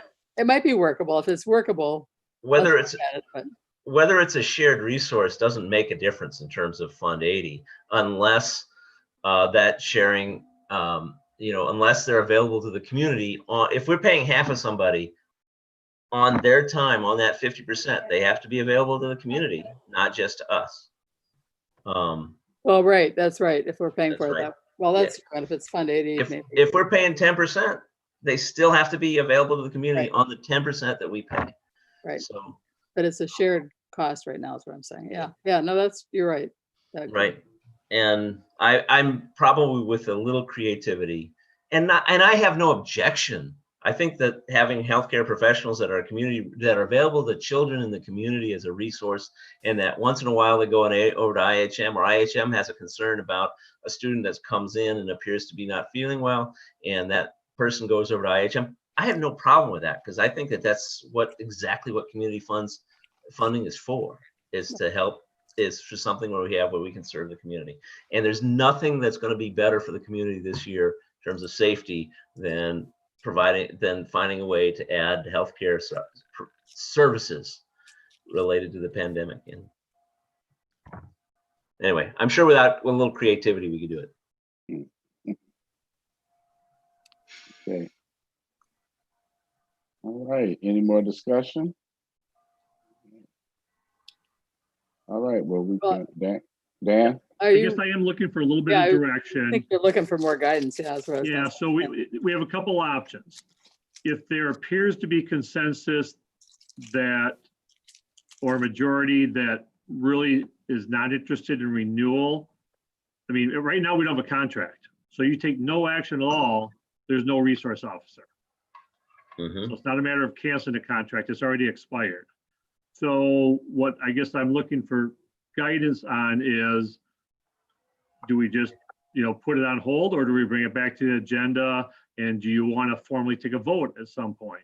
Or do you want more discussion? But I think we need to kind of figure that out. Peter? I would like to get some community feedback on this, on the new contract, and it's posted for administrative contact only, and I'd like to see it available to the public. Well, it's still draft under legal review, and so I would say that we're under attorney-client privilege. It should not be public yet until their attorneys have had a chance to react to it. Who's their attorneys? Well, both the city and village have their attorneys, so well, let me just say this. I would get legal counsel first. I'm not qualified to make that decision, but I think there might be a question about that. I mean, this is in the public interest. Yeah, and technically it's a contract we're negotiating. We don't have to put out to the public. We don't have to, but I can't see any harm in putting this out and collect feedback from the public. I just don't see any harm in that. I don't think it's going to affect our negotiating position with the city or the village or the city if we collect feedback on this nature of this contract. Elizabeth?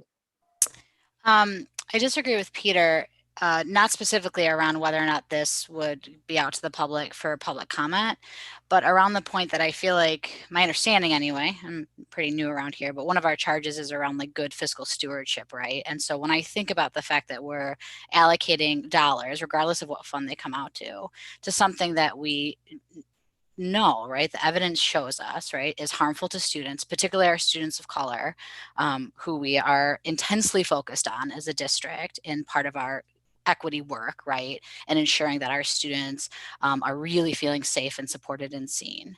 And we know that the probability of mass shooting, which I understand is an issue in the community, which I totally get. I'm a parent too. I got an email about this one time around Sandy Hook, and I'm like, yes, I was in an elementary school as a school psychologist during that time. Like, I understand the acute fear around school mass shooting.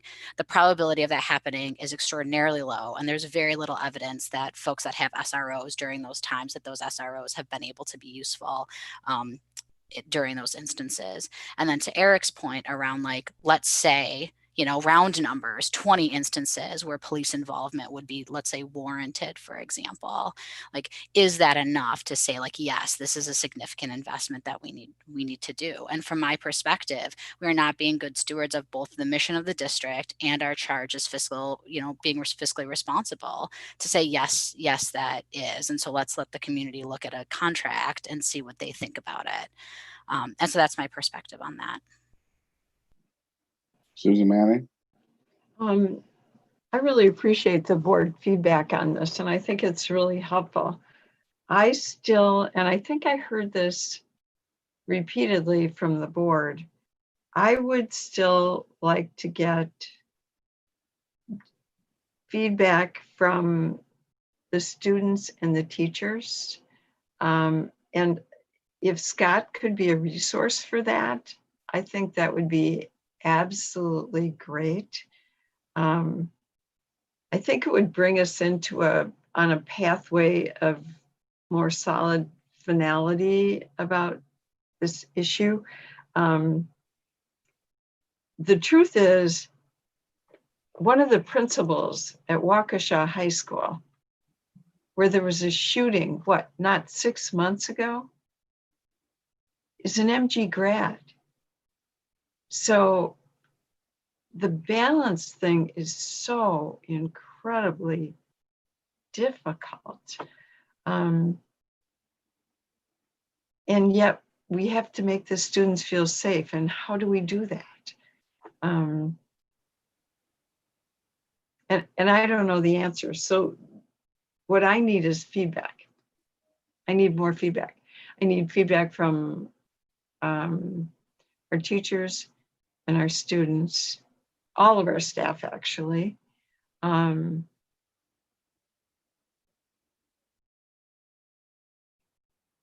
And then, it's kind of like doing the superintendent evaluation. You know, we had some points, we discussed the points, we wrote the things down, we asked for artifacts, and then we had another discussion. And it would be helpful for me if we get the kind of feedback we just got from the board, from the staff and the students, then the pathway is very clear. Well, I know that so far with wanting more feedback from, you know, the community and staff, I've also heard each board member kind of lean in where they want to go with the contract as well. It seems like it's a majority that do not want to renew. So we could be some action taken unless we want to go deeper into and ask in the community with a survey and everything. But it seemed like listening to everyone right at the beginning, you've already kind of made your decision. So I don't know what suggestions I would make here. But Dan, you said we need some type of action on this. No, we're not agendized for action, but I think just if we have consensus as far as guidance about next steps. Okay, Peter? I mean, I haven't made a decision, and part of it is, excuse me. Yeah, we hear a lot of reports and studies and so on about the problems of the SROs. I also hear from individual students in our district about the great relationships they have with the SROs. And so the question is, what's the balance for our district? Excuse me. And where does it fall? Although I do think that given the concerns we've heard, it is ripe for some pretty significant changing of that relationship, part of which is reflected in that contract, if we continue that at all. You know, things about the safety is easy. The statistics show the SROs don't make any difference when it comes to school shootings. You know, they don't show, no one can show that they do make a difference. And so that's part of it, that it's easy to discount. But there's other roles, the value of the school, having somebody there whose primary job is to go out and form relationships with students. Is there value there? What's the value, and what does it compare to the costs and the other issues here? I haven't made a decision because it's a complicated thing. In reality, I'd like to hear more from our students and parents and our community before making any decisions. I'm not prepared to make a decision, other than I would right now say make a motion if it was on the agenda to that say we take this money and hire healthcare professionals with it for this year. I'm 100% ready to do that. Elizabeth, and then Susan Fox. Oh, I didn't have my hand raised. Thought you did. I might have, but then I didn't anymore. Come on, quit playing with me. It'll come. I'm sure it'll come back, Andrew. Don't worry. All right, Susan Fox. Well, I was going to make one point. If we do decide to do this, the contract, because this contract is still a draft, that sentence that says maintaining safety, order, and discipline, I'd cross out the order and discipline probably. I mean, I might put safety, imminent danger, something. I'd change that wording because the rest of the contract does not indicate that sentence. The other thing I was going to say, though, is that the other point that the gentleman, the safety officer in Verona made, and I think I've heard this made elsewhere too, is that it would be great if in every building, and we will never be able to afford this in every building, but that we have somebody whose sole job is building relationships with students. Because then when you have an incident where a student is very disruptive in a classroom and will not leave, and the principal can't get the student to leave, sometimes if there is in the building with whom that student has a relationship, you can get that person in to settle the whole thing very differently. And it doesn't escalate, to de-escalate it, in other words. And so to Peter's point, and something you just said just reminded me of that, Peter. So I'm not talking about a healthcare worker now, but more of an outreach, community outreach person. Like we have one at Glacial Drumlin. If we could have somebody like that at the high school, and maybe in the other buildings, where it really the sole reason for their being there is to build relationships with kids and have some level of trust, they can handle things differently. And maybe the SRO can even be that, I don't know, but it's just some person that could do that, could be effective. Yeah, let's go with Elizabeth now.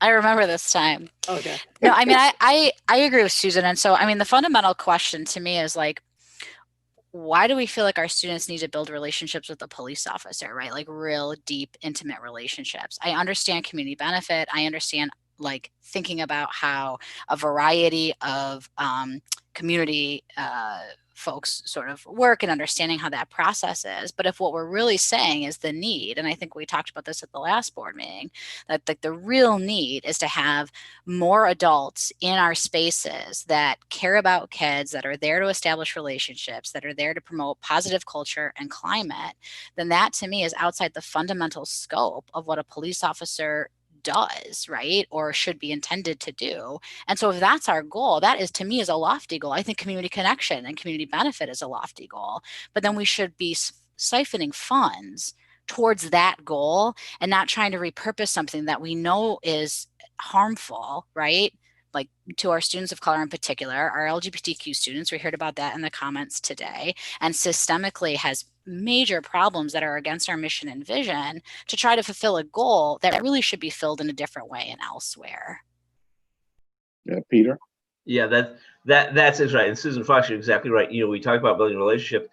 Why does it have to be a police officer? And is a police officer the best choice for that? Well, I think that came from the police officer. So no, I'm not sure that it is. Yeah. I think those are all very valid points. I think if we can think of a better way to fill that position, and because it is about, you know, we talk about having every kid have one adult in the building they have a good relationship with, and I'm not sure where we are on that schedule, but that's hard. That's easier said than done. And I think if you have someone who can kind of gravitate toward, and it can be some of the people we have in our buildings now, but if we can enhance that somehow and better fill those needs.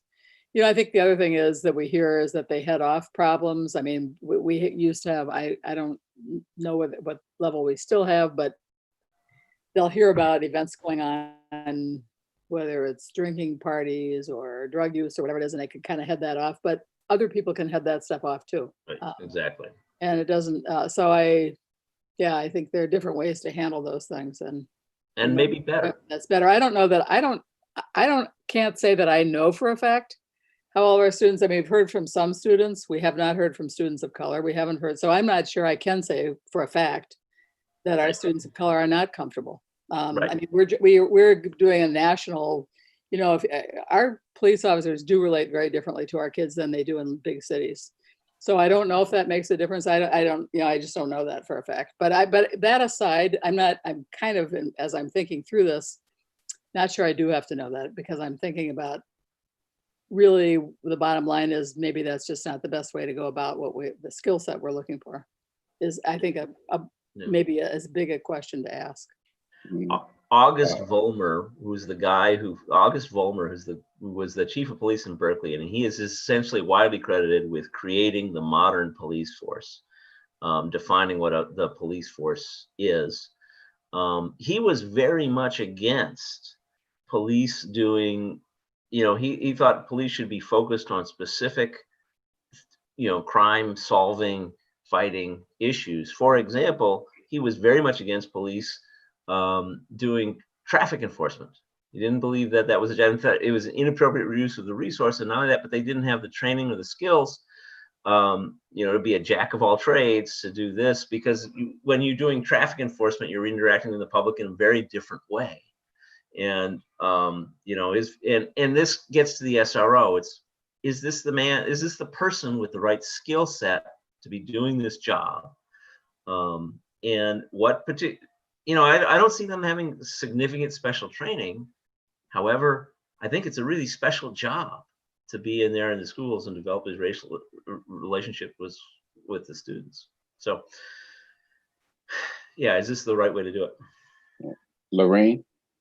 Yeah, I'm gonna just say it again. I strongly feel that we should divert the funds to mental health professionals or any professional that can help students relate. I mean, there could be some underlying issues why students are having offenses. I mean, it could be that they're hungry, or there's so many reasons. And I think that our students need someone that they can communicate to rather than having a police officer. So again, I just strongly feel that it's necessary to make the change.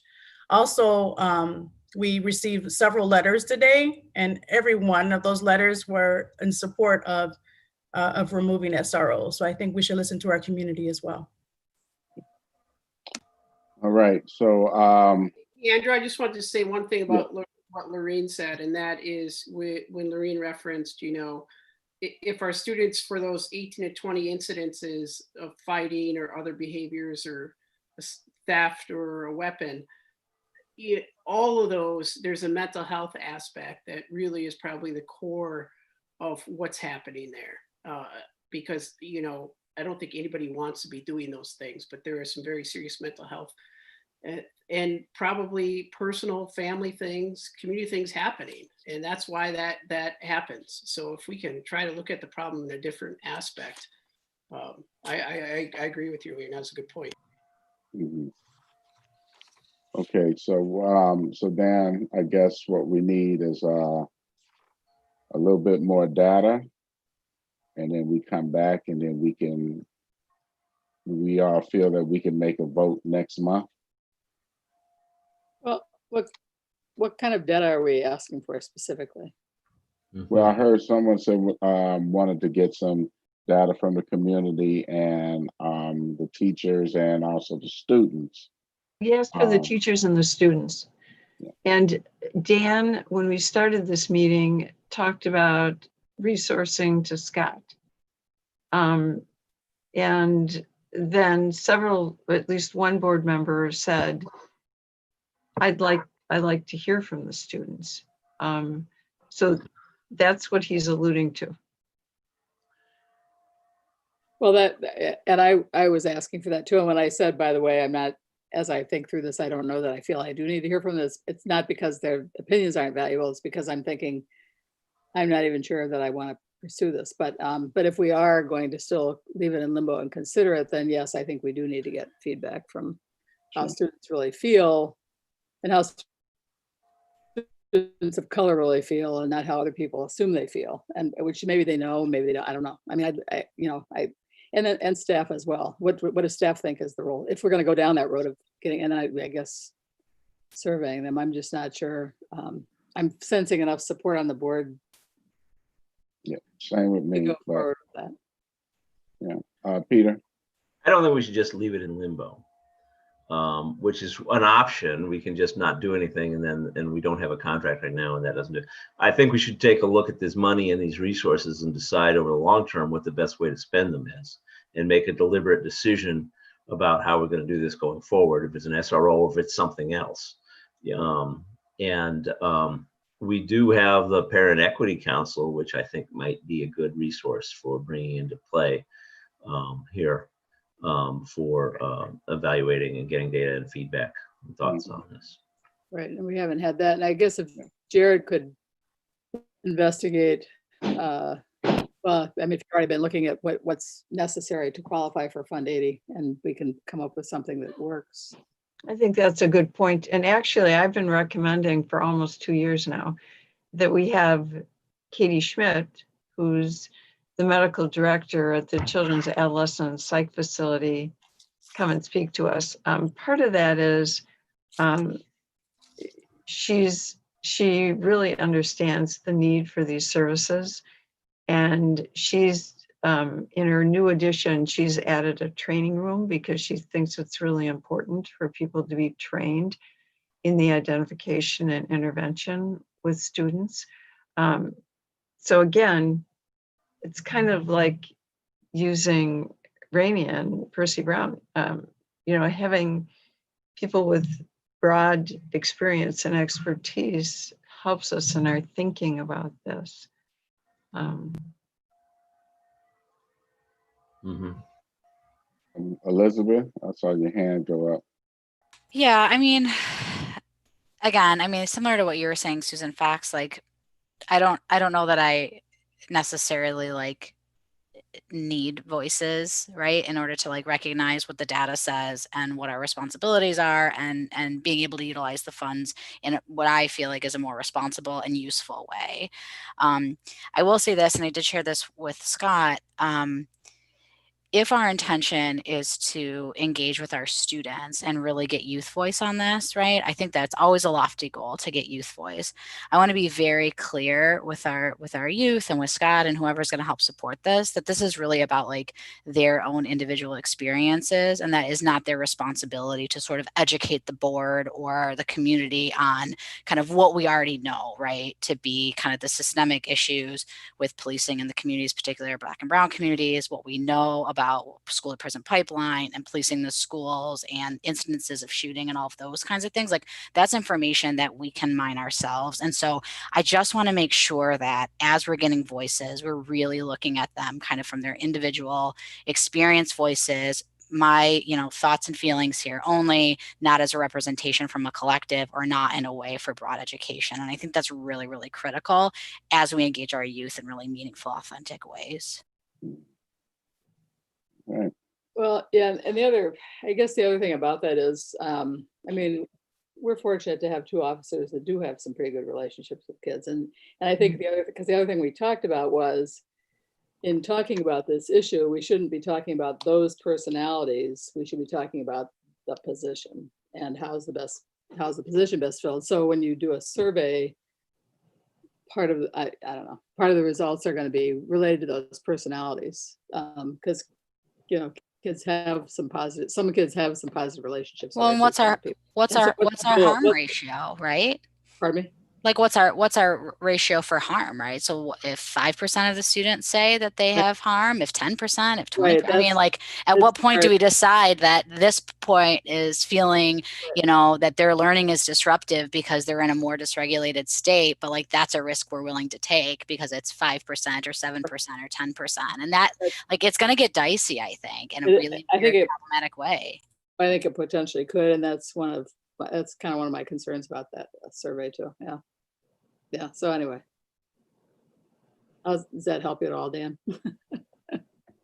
Yeah, I guess if I could recommend this is, I've learned a lot from where, what was stated tonight, and perhaps the next meeting, if I can come back with a recommendation for you to consider. Sounds good.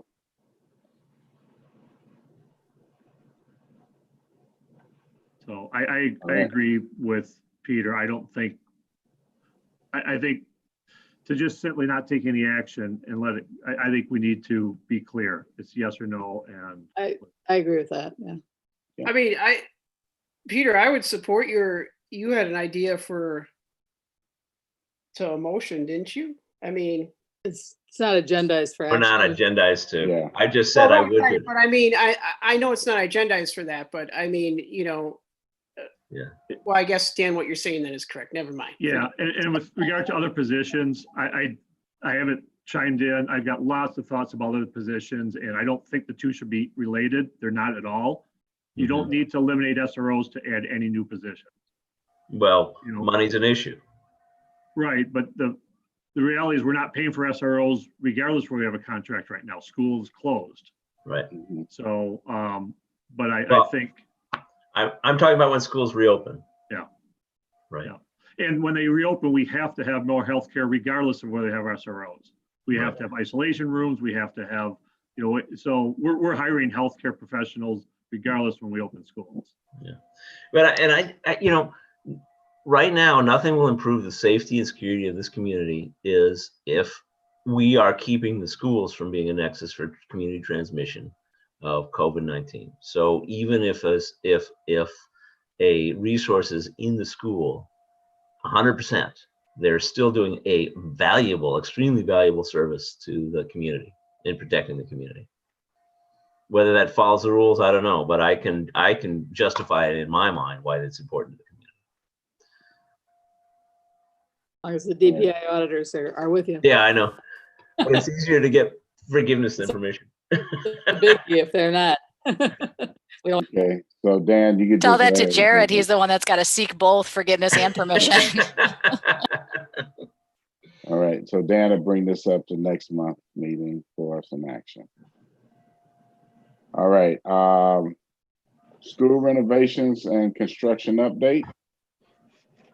You had Peter here tonight, so I don't know if you have any additional Right. questions. I don't think hopefully we've covered that one. Okay. 2020, 2021 budget update.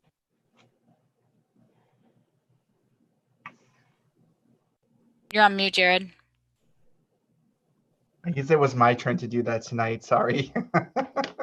Anyway, so I know it's 10:45, but I do want to give a brief overview. And I think we did start having a little bit of this conversation about why the budget updates was originally put on the agenda, was to have some conversation about Fund 80 and to sort of explore some of those opportunities. But before we move to that, and those were the items that I had updated to on the board docs, just a few things. So some of you obviously live in the village of Cottage Grove, and some of you might have heard the village of Cottage Grove is going through a assessment, property value assessments.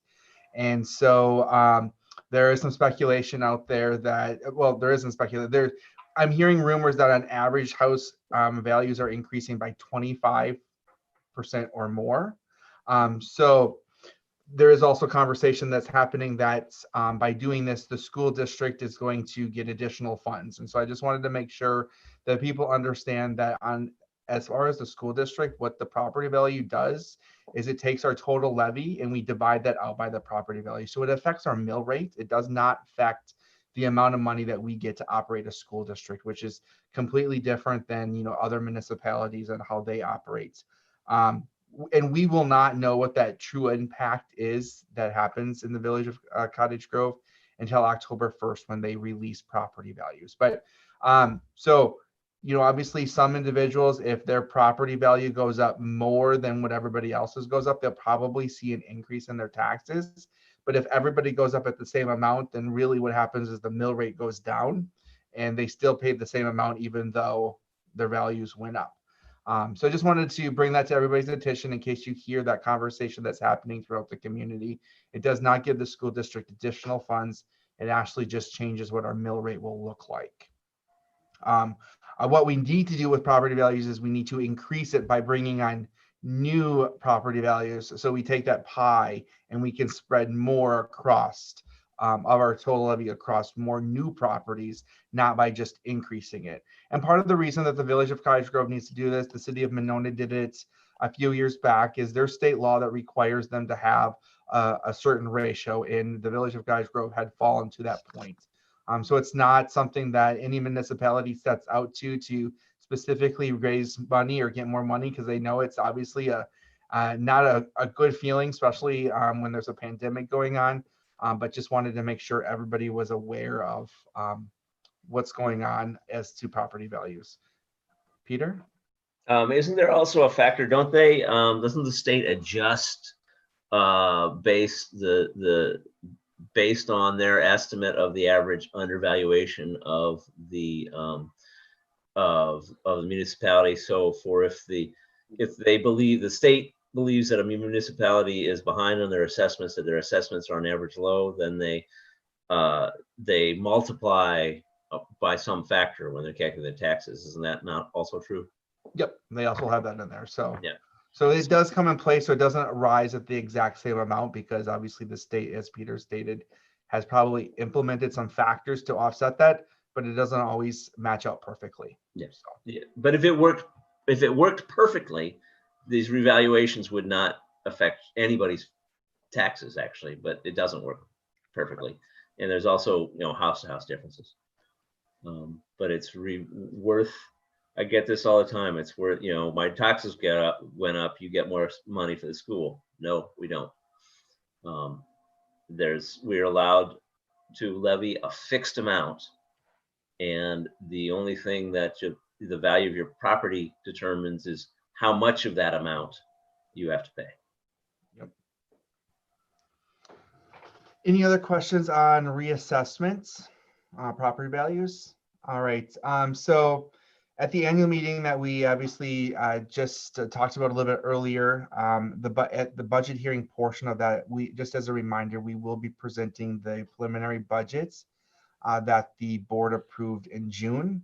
The reason that we're not going to make some changes is that just like everything else that we're sort of living right now, COVID-19 has affected that. And that's because one of our major driving factors of our revenue is enrollments. And there are 3 important dates that will be happening here shortly. Third Friday count, which will give us our enrollment numbers. And typically we have a pretty good indicator of what that's looking like going into the school year. That's not the case as we speak. There's lots of fluctuations. There's lots of conversations that are happening with parents of them either deciding to homeschool, attend maybe a private school, attend virtually here, attending a virtual school in another district. So there's lots of movement that's happening right now with enrollment. And I don't want to cast it that it's a bad number right now, because we're getting people that are moving into our district that are enrolling.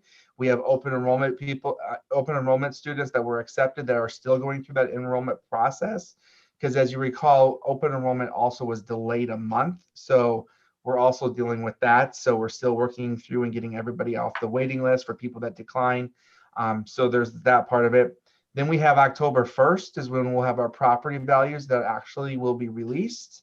And then on October 15th, we'll finally know what the state of Wisconsin's share of our total levy is going to be. So enrollment will be multiplied by within our revenue by our base amount, which is just over $11,000. And then we'll get our state's aid, which then whatever that total dollar amount is, we'll subtract the state aid, and whatever's remaining will be divided out by all the property values that we're told on October 1st to get us our mill rates. The other part that I wanted to let you know is that even with the budget, it's very, very fluid. So as you might, yes, we're going virtual and there might be costs that we don't foresee right now. So when we talk about utilities in the buildings, we're actually running our air exchangers at a higher rate than we normally do to keep fresh air coming in, because we do have people that are working in the buildings. Even if majority of our staff are not teaching from the buildings, we'll have administrative assistants, we'll have custodians that are still in the buildings that we're going to want to make sure that we're keeping a safe environment for them. The other part of it is that, for example, we know that as of right now, fall sports are canceled. Well, an individual might think, well, you spend this much money on fall sports transportation. Why can't you just move that to a different area? Well, we don't know if fall sports are actually going to happen in the spring or not. So it's not like we can just automatically start reallocating money. But what we do know is that we need to figure out what our enrollment looks like. We're continuing to buy PPE items. So when we are able to bring our students back, that we have the plexiglass glass, we have the cleaning solutions, obviously the disinfectants, we're purchasing masks, we're purchasing shields. So we have all those things on hand, because obviously some of those things become pretty difficult to purchase. But our budget is definitely a very fluid budget, especially compared to any other year that we've had to put together a budget. So that's why at the budget hearing at the annual meeting, we will go with the preliminary budget, and then when the board has to approve the final budget at the end of October before we set the levy, we'll walk through and we'll make some adjustments at that time, because we'll have better ideas. And so the other part that probably gets a little confusing is when people talk about enrollments. So there's a lot of unique situations that are happening that we're being questioned, questions are being asked to us. So with revenue limits, our enrollment is based off of a three-year rolling average. So when a new family moves into our school district, we technically only get to count a third of that child the first year. So if you think of our revenue limit, base limit at $11,295 per student, we only technically get on a revenue limit $3,765 that first year. And then the next year when they come back, we get that $3,076 twice. And so it takes 3 years. Now, if they're in 4K, it's a different FT. So we're not going to add that into the late night discussion about school budget. But so if everything was normal and our residents came, that makes life easy because we're going to get them on our first year and they're going to roll. Then we're going to have individuals that are residents that are going to choose to open enroll to maybe a established virtual school because they're just not for sure what's happening. We will get to count those families or those students as residents. And then what will happen is we will then send a check to, or DPI will do a transfer through the open enrollment program. So if they're a regular ed open enrolled students, it's like $7,800. If they're special ed, it's $1,200. So if they're brand new to our school district and they just move in and it's the first time we're counting them, we're only going to be able to collect $3,700, even though that we might be paying out $7,800 or $12,000. But if they stay in our district, it'll take 3 years to get to that point. Then we're going to have residents that are going to choose to homeschool. Any family that chooses to homeschool is not part of any count that we get. Those students don't count towards our residents or our revenue limits. Where that becomes tricky is that if they were here last year and they leave, it really has a effect on our 3-year rolling average. So it's not just a 1 year effect on our budget. It's going to be a couple years because we're not going to see that continuous growth in our revenue limits. So that's what with residents that are attending a private school, or same concept if a family attends decides to do homeschooling. So they technically get moved out of our resident counts. So we don't get to count them.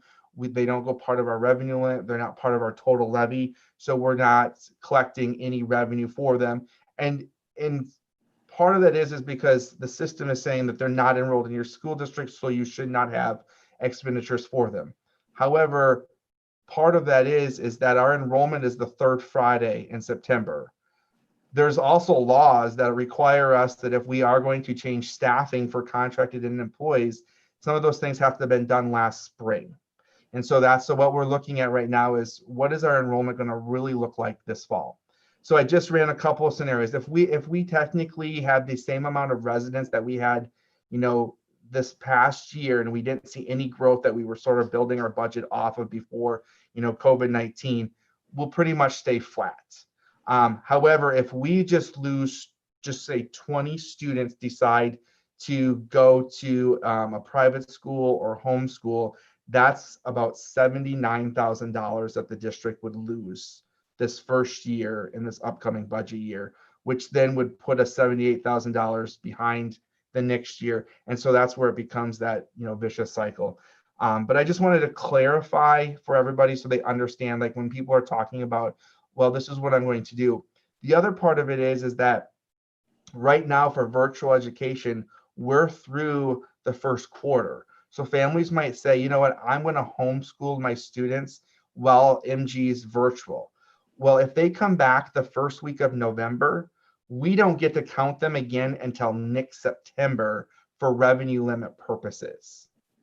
So, obviously we're not telling people that you should just stick around until our 3rd Friday, but just wanting people to understand that it is a long-term, like we only get one chance to count students for revenue limit purposes, which brings in the revenue. And then on the January 2nd Friday count, that's really for the purposes of aid for the following year, which then if families come back and we start going back face to face at 2nd quarter, they would be part of that 2nd Friday count in January. But what that does is it will just give us potentially additional aid from the state the next year, which will just reduce how much gets passed along to the taxpayers, not additional aid such as per pupil aid, which is true revenue that's coming into the district for us to align our expenditures. Questions? Elizabeth. Oh, yeah, I just have a question, Jared.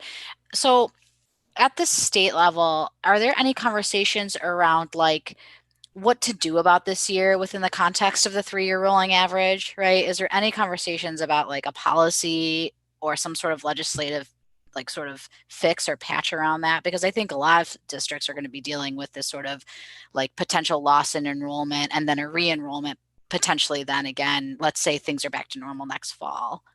So there's definitely conversations, and there's conversations with the legislature pushing for some flexibility. However, right now we are not seeing any indicators that those flexibility things are going to be brought to a session anytime soon. So, and then the other part that we haven't really talked about is the budget repair bill. And, you know, we don't foresee that is happening prior to the November election. And so, you know, we'll just have to play that by ear and see what ultimately happens. However, you know, there are some positive things that are coming out. There's over, you know, over 245 million dollars that's left of the COVID money that the state hasn't spent. You know, so those are things that the state government is looking at, and the governor's office is looking at, that if there is a loss of revenue, maybe they can fill some of the gaps for education with that without having to take money away. But we'll have to see what happens with the legislature. But there is a number of flexibility items that we're pushing. You know, each of our professional organizations are reaching out to state legislature and DPI asking for the flexibility like you bring up. Eric? I don't know if this is to Jared. I don't know if Katie, if you're still there, but do we do anything to let our families know? Because I know that the funding formula and what you just explained, Jared, is, you know, a lot of people may not understand that and know that. And I'm wondering if we, some way in a newsletter or something, make it the information available so that they understand that.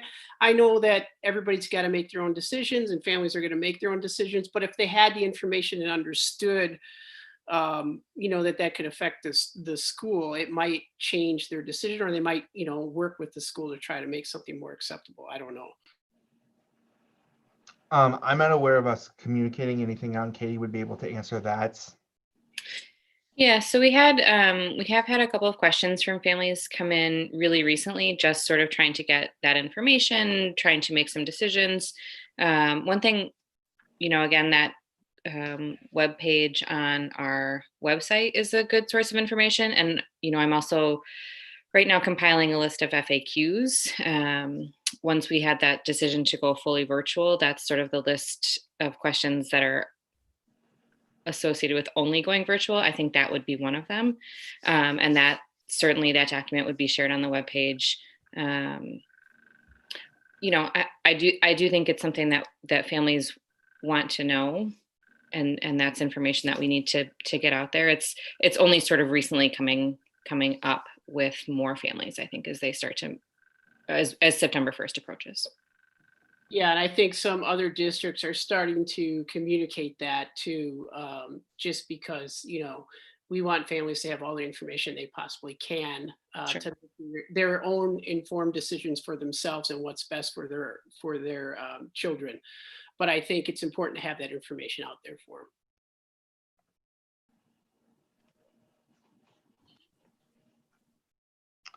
All right, other questions regarding enrollments? All right, and then the last part that I wanted to have some conversation, and we might want to defer, is Fund 80 and obviously the ability to use that. So I did attach and update into board docs just some general outlines, but then also a decision-making tree for funds that can go into Fund 80.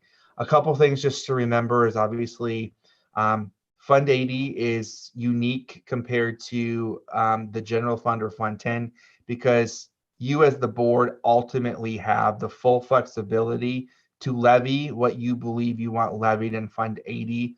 Obviously, the responsibility falls on the board. The decision tree will outline that, you know, the board can make the decision of what goes there. My job would be to reach out to not only our local auditor, but also the school finance team and DPI, just to, you know, share information of what we're looking at, and they can give us feedback.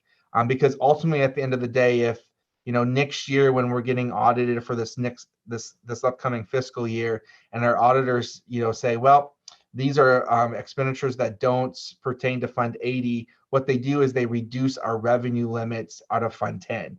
And that's where, you know, obviously one of the goals or one of the responsibilities of the board is, you know, the financial portion of the budget. So, or the financial portion of the district. So don't ever want a surprise where you're going to get a letter and they say, well, you know, you did charge something wrong here. You know, as Peter said, like, there's a lot of things that you can justify. It's just being able to explain it.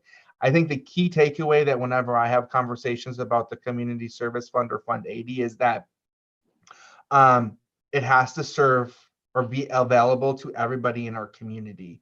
You know, we can't keep it in the concept that if you attend Monona Grove School District and you attend Glacial Drumlin, we're going to offer this and run it all through Fund 80. Having that flexibility to say, you know, some of the things that we're currently looking at doing is food on the weekends. That was something that we didn't really have last year, but everybody in our community that needs it should be able to reach out, and maybe we can fund some food baskets and not always have to rely on you know, donations for that. So that could be something that could be run through Fund 80. The one area that I did have a lengthy conversation with the PI was hotspots, because you think of a lot of people need it. And so we were thinking of teaming up with our daycare providers. Well, one of the stipulations is that you also have to reside in our school district. So daycare providers might have individuals that don't live in the district, and then they would be using our hotspots, which would then technically be an ineligible purchase because someone else is. The other area that we're looking at, you know, obviously is expanding that whole mental health, you know, family engagement specialist, being able to reach out to our families that are not just enrolled in our school district, everybody in our community. But the key of it is that it has to be accessible to everybody in our community. It can be age specific. I mean, it doesn't have to be like wide open. It could be like, you know, we have for every, you know, 5-year-old in the district, we want to provide this, and you sign up, that becomes eligible in the Fund 80. The key of it is that you're not excluding anybody if they choose not to come to your school, attend your school. So I think I took away, obviously, I'll look and explore some healthcare options. We're obviously going to continue to explore mental health, obviously continue to look at like, how do we assist our families in general when we look at equity, and then obviously we're looking at food and maybe either, you know, clothing or things like that. But just wanted to open up that Fund 80 conversation with the board.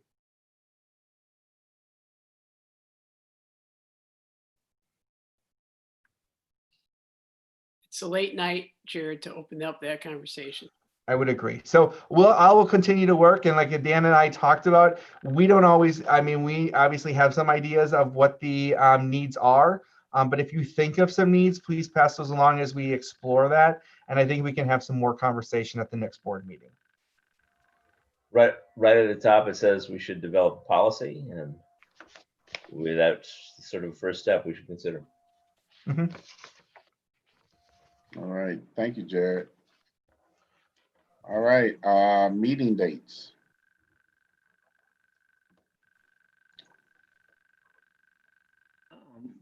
In addition to our, you know, committee meetings, this is a little bit out of date, so a couple of those will get rescheduled. One of the things we should strongly consider is a workshop very soon to talk about communication for referendum, especially since, you know, the change in the amount and how that's communicated. So if it's okay, I'll follow up by email with the group about a possible board workshop. All right, sounds good. Okay, can I have a motion for adjournment? Can I ask a real quick question? Dan, what's the plan for are you going to reschedule teaching, learning, and equity? Yeah, we're going to reschedule that. Okay. And then we'll be rescheduling policy too, you guys. I'll try to get an email to you tomorrow, Okay, Dan. sounds good. I move we adjourn. Second. All right, no more discussion. All in favor, Elizabeth, Aye. Susan Manning, Aye. Susan Fox, Aye. Eric, Aye. Peter, Aye. Lorraine, Aye. Andrew, aye. Ayes have it, motion carries. Thank you, everybody. Bye, everybody. Good night. So Susan, before you leave, so I have on this future meetings, it says policy August 13 and 18, is that right? So The 13th was today. Oh, yeah, that's right. Never mind. Yeah. So my brain's gone, obviously. Yeah, mine too. And Okay. then the 18th we'd planned on, but Dan has a conflict. We were just gonna move everything Well, forward. Susan Manning sent me some dates today. Okay, So I'll reply tomorrow with a couple of those and we'll get something scheduled. okay, that sounds fine. Okay, good night.